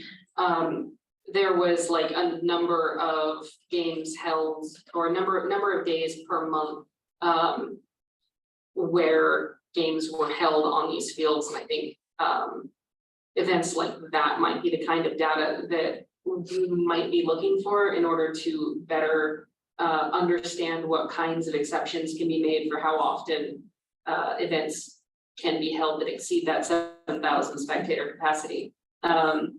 I don't have the exact numbers on hand without referencing the document, but I remember, for example, number of games per month, depending on the month, depending on the year, range from 14 to 29 or something like that. And so taking into account the number of times that those fields would be used in a given month, in addition to now the proposed Hops Stadium and their games and concerts and things like that. I think that is the kind of data that you're referring to, correct?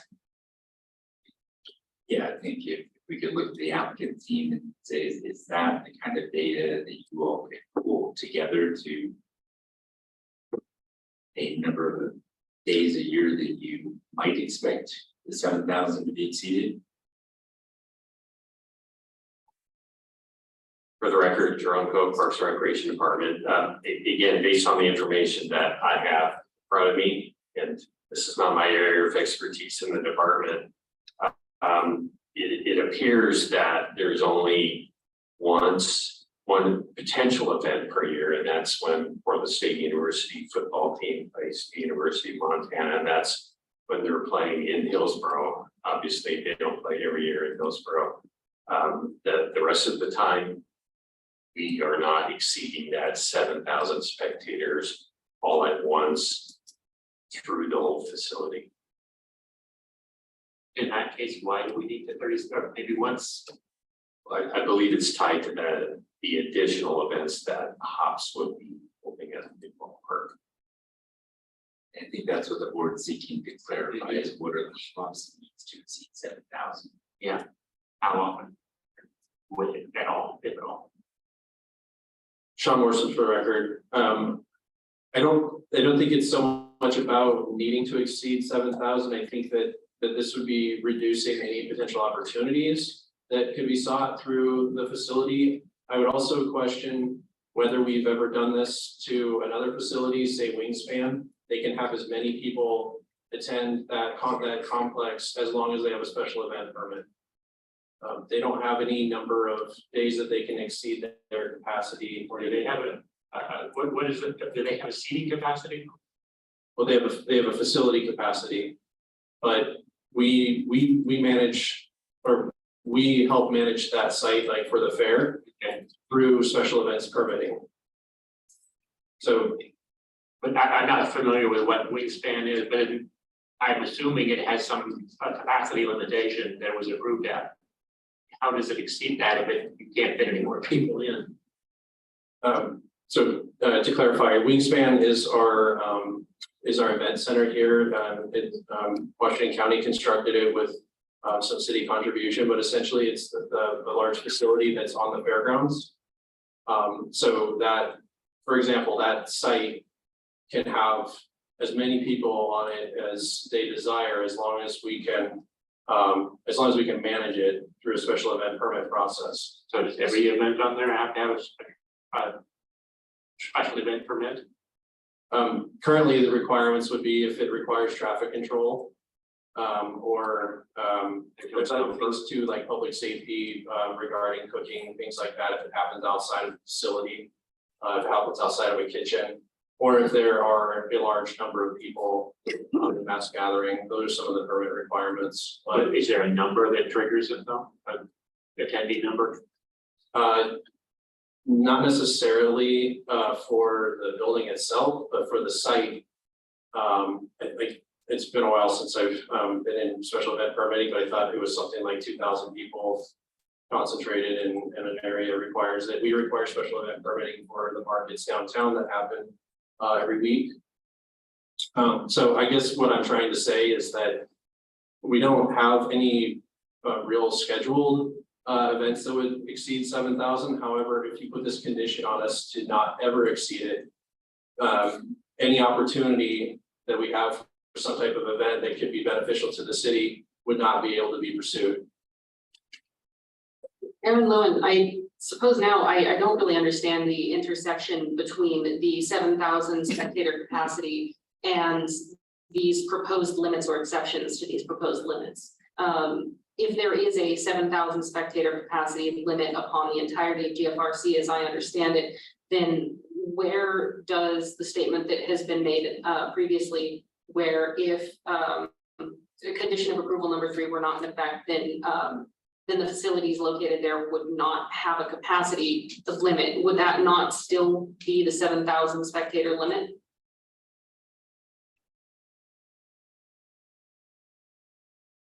I think I understood your question. They would require a special event permit.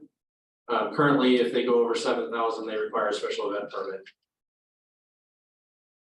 So they like we mentioned before, they have an unlimited, the current site could have an unlimited amount of number or of spectators on the site as long as they have a special event permit, parking and transportation, everything is managed. And you're saying that the condition of approval would limit the number of times that a special event permit could be applied for to 36 in the calendar year? Under the current condition, that's true. Okay. We cannot have more than 36 events that exceed 7,000 regardless of special event permitting. Thank you. Also, if we go over 7,000, we will have to have a special event permit. Chair Turner, if I can, just a couple of things. Throughout the hearing tonight, there's been references to Intel and other projects throughout the city. And I would caution all of us to be mindful of introducing new evidence into the record after public testimony has been provided. I think that those are hypothetical examples. I think those are hypothetical examples. I don't know that we're introducing new evidence, but I understand your concern. Right, let's just stay focused on what's in front of us this evening, and what is being discussed on this project. Yeah.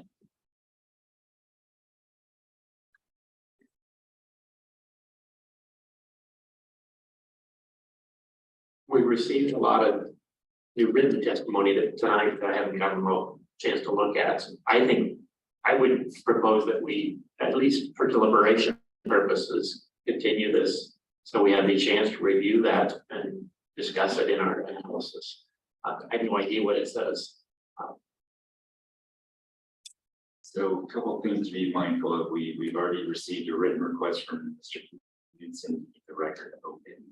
So that's something for you all to think about. I've had chance to look at the ORS relevant to this, so we can read the language from ORS so that we have that. And Chair Turner is familiar with the language, but we'd like to read that so that we're all tracking that specificity. I would tell you, continue the hearing and then we are likely to receive more written testimony. I understand that the frustration that you all have with the amount of information that's been provided to you. We can't set a deadline to provide the written testimony if the hearing is continued. People can continue. I think if we continue just for the purpose, but putting aside Mr. Newton's request, if we continue just for the purpose of deliberation, I think we can. So we wouldn't, we would close the record and we would continue it for deliberation, or we would hold the record open for say a week for new evidence and a week for the applicant to respond, and then close without any new evidence and then close the record. And when you reconvene, then we'd reconvene and we'd have that new information, new evidence during that that was submitted during the open record. We could consider it and discuss it, but we wouldn't have to accept additional public testimony. So I think those are a couple options. Yeah. So I'll just read the ORS provision. So it comes out of Oregon Revised Statute 197.797.6B. So I'll read the whole thing. If the hearings authority grants continuance, the hearing shall be continued to a date, time, and place certain at least 7 days from the date of the initial evidentiary hearing. An opportunity shall be provided at the continued hearing for persons to present or provide new evidence, arguments, or testimony. If new written evidence is submitted at the continued hearing, any person may request prior to the conclusion of the continued hearing that the record be left open for at least 7 days to submit additional written evidence, arguments, or testimony for the purpose of responding to the new written evidence.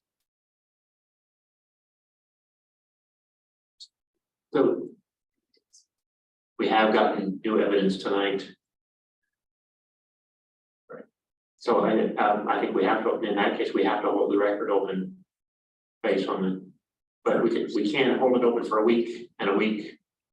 If the applicant wants to submit new evidence, we'd have to do something basically a week for everybody to submit new evidence, a week for everybody to respond, a week for the applicant's final argument, or we can do a week for, if you don't want to submit new evidence, you just want to respond to the argument, we can hold it open for 2 weeks.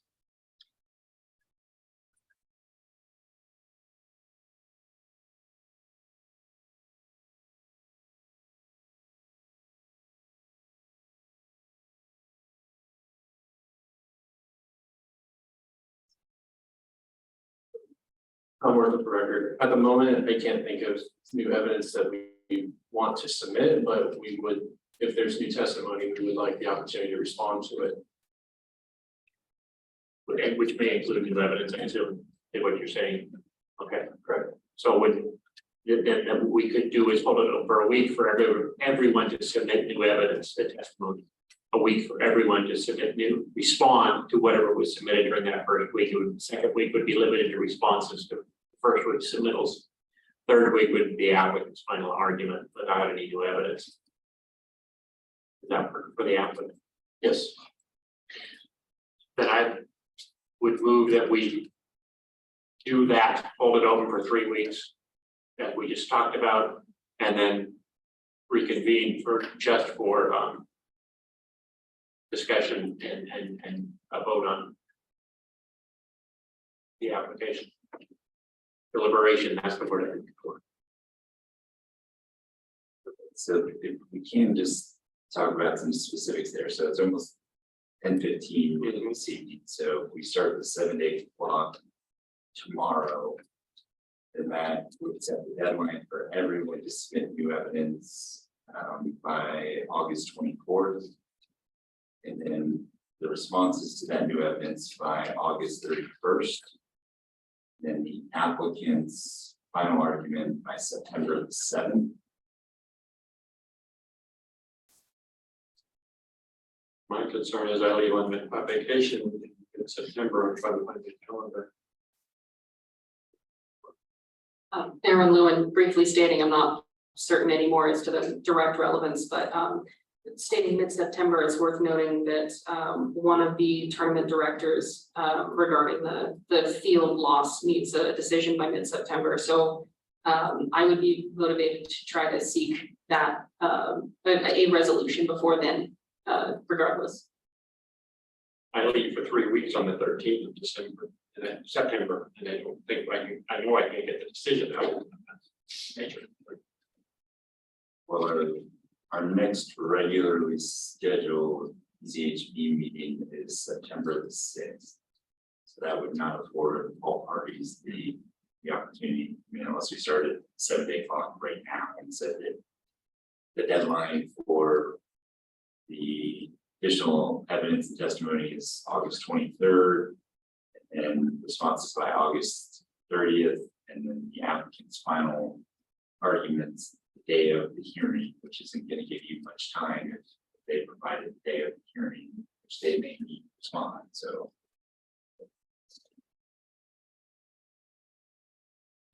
But it would be final argument, it would be new evidence of it. It would be a little more concise and give them a week to get their final, to write their final argument. but it's probably hard for the applicant to say how quickly they can respond. And that'll give us much time to review it either. And then I leave the 13th, which doesn't give me much time to write this petition. Yeah, I guess the only other alternative, and then the applicant to weigh in here, is looking to have the deliberations pushed out until the first meeting in October, which would be October 4th.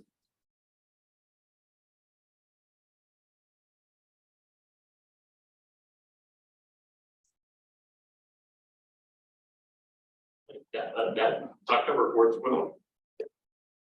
Yeah, I can't do that.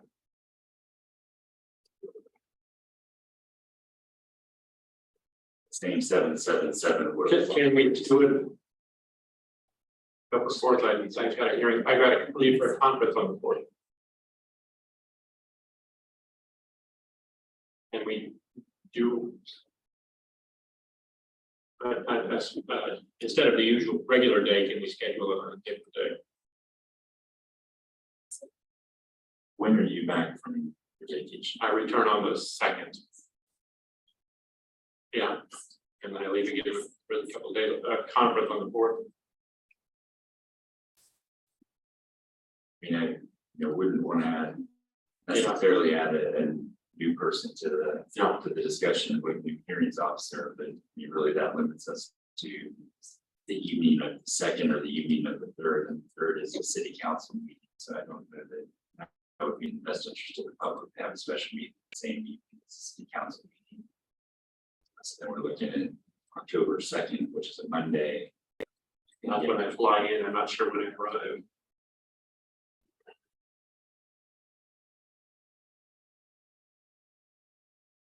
Lewin, I would just like to confirm that there is no way that we can have a meeting sooner than October 2nd or 3rd. There's no time in September that could happen. Not for me, not if I'm going to be involved. Okay. But the only feasible way, state statute, as I just read, gives very clear parameters. It has to be at least 7 days for the record to be kept open, and 7 days for responses. The only tightening of that timeframe is really the applicant's response. And again, I think it's probably difficult for them to say they don't need the full 7 days, not knowing it's going to be submitted. It tentatively set the deliberation for the night of September the 6th. And we'll see what the applicant is able to do to provide their final argument ahead of that meeting. And then you all might just be asked to do a quick analysis of that final. How long do I have to get that decision out? But I know there's this, do I have 10 days? 10 days from the 6th. And they leave on the 13th. I'd be really tight, but I can make that work.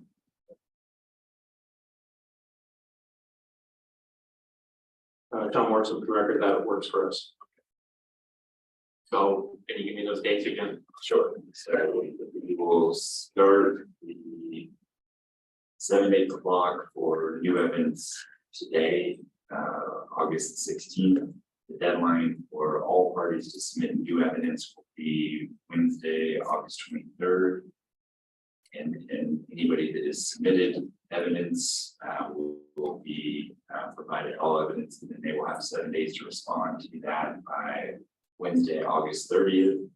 Then the applicant will be provided with all that documentation, and they will have until Wednesday, September the 6th to provide their final argument.